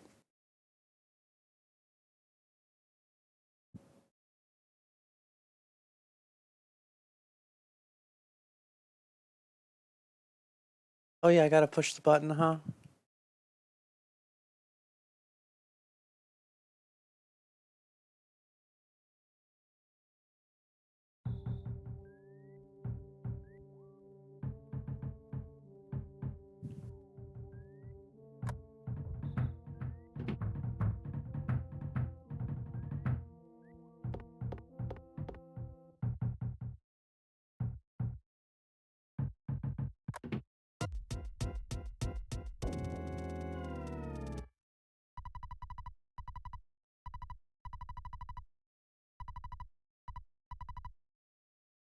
Spankety, spankety, spankety.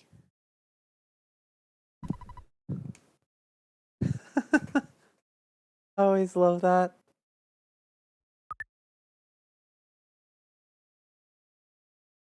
The end?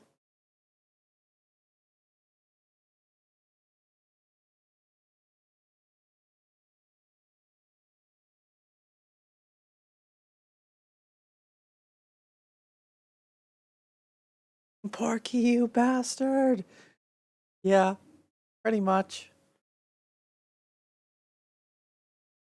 Well, that was Bozo's leveling challenge. That was a fun little hack.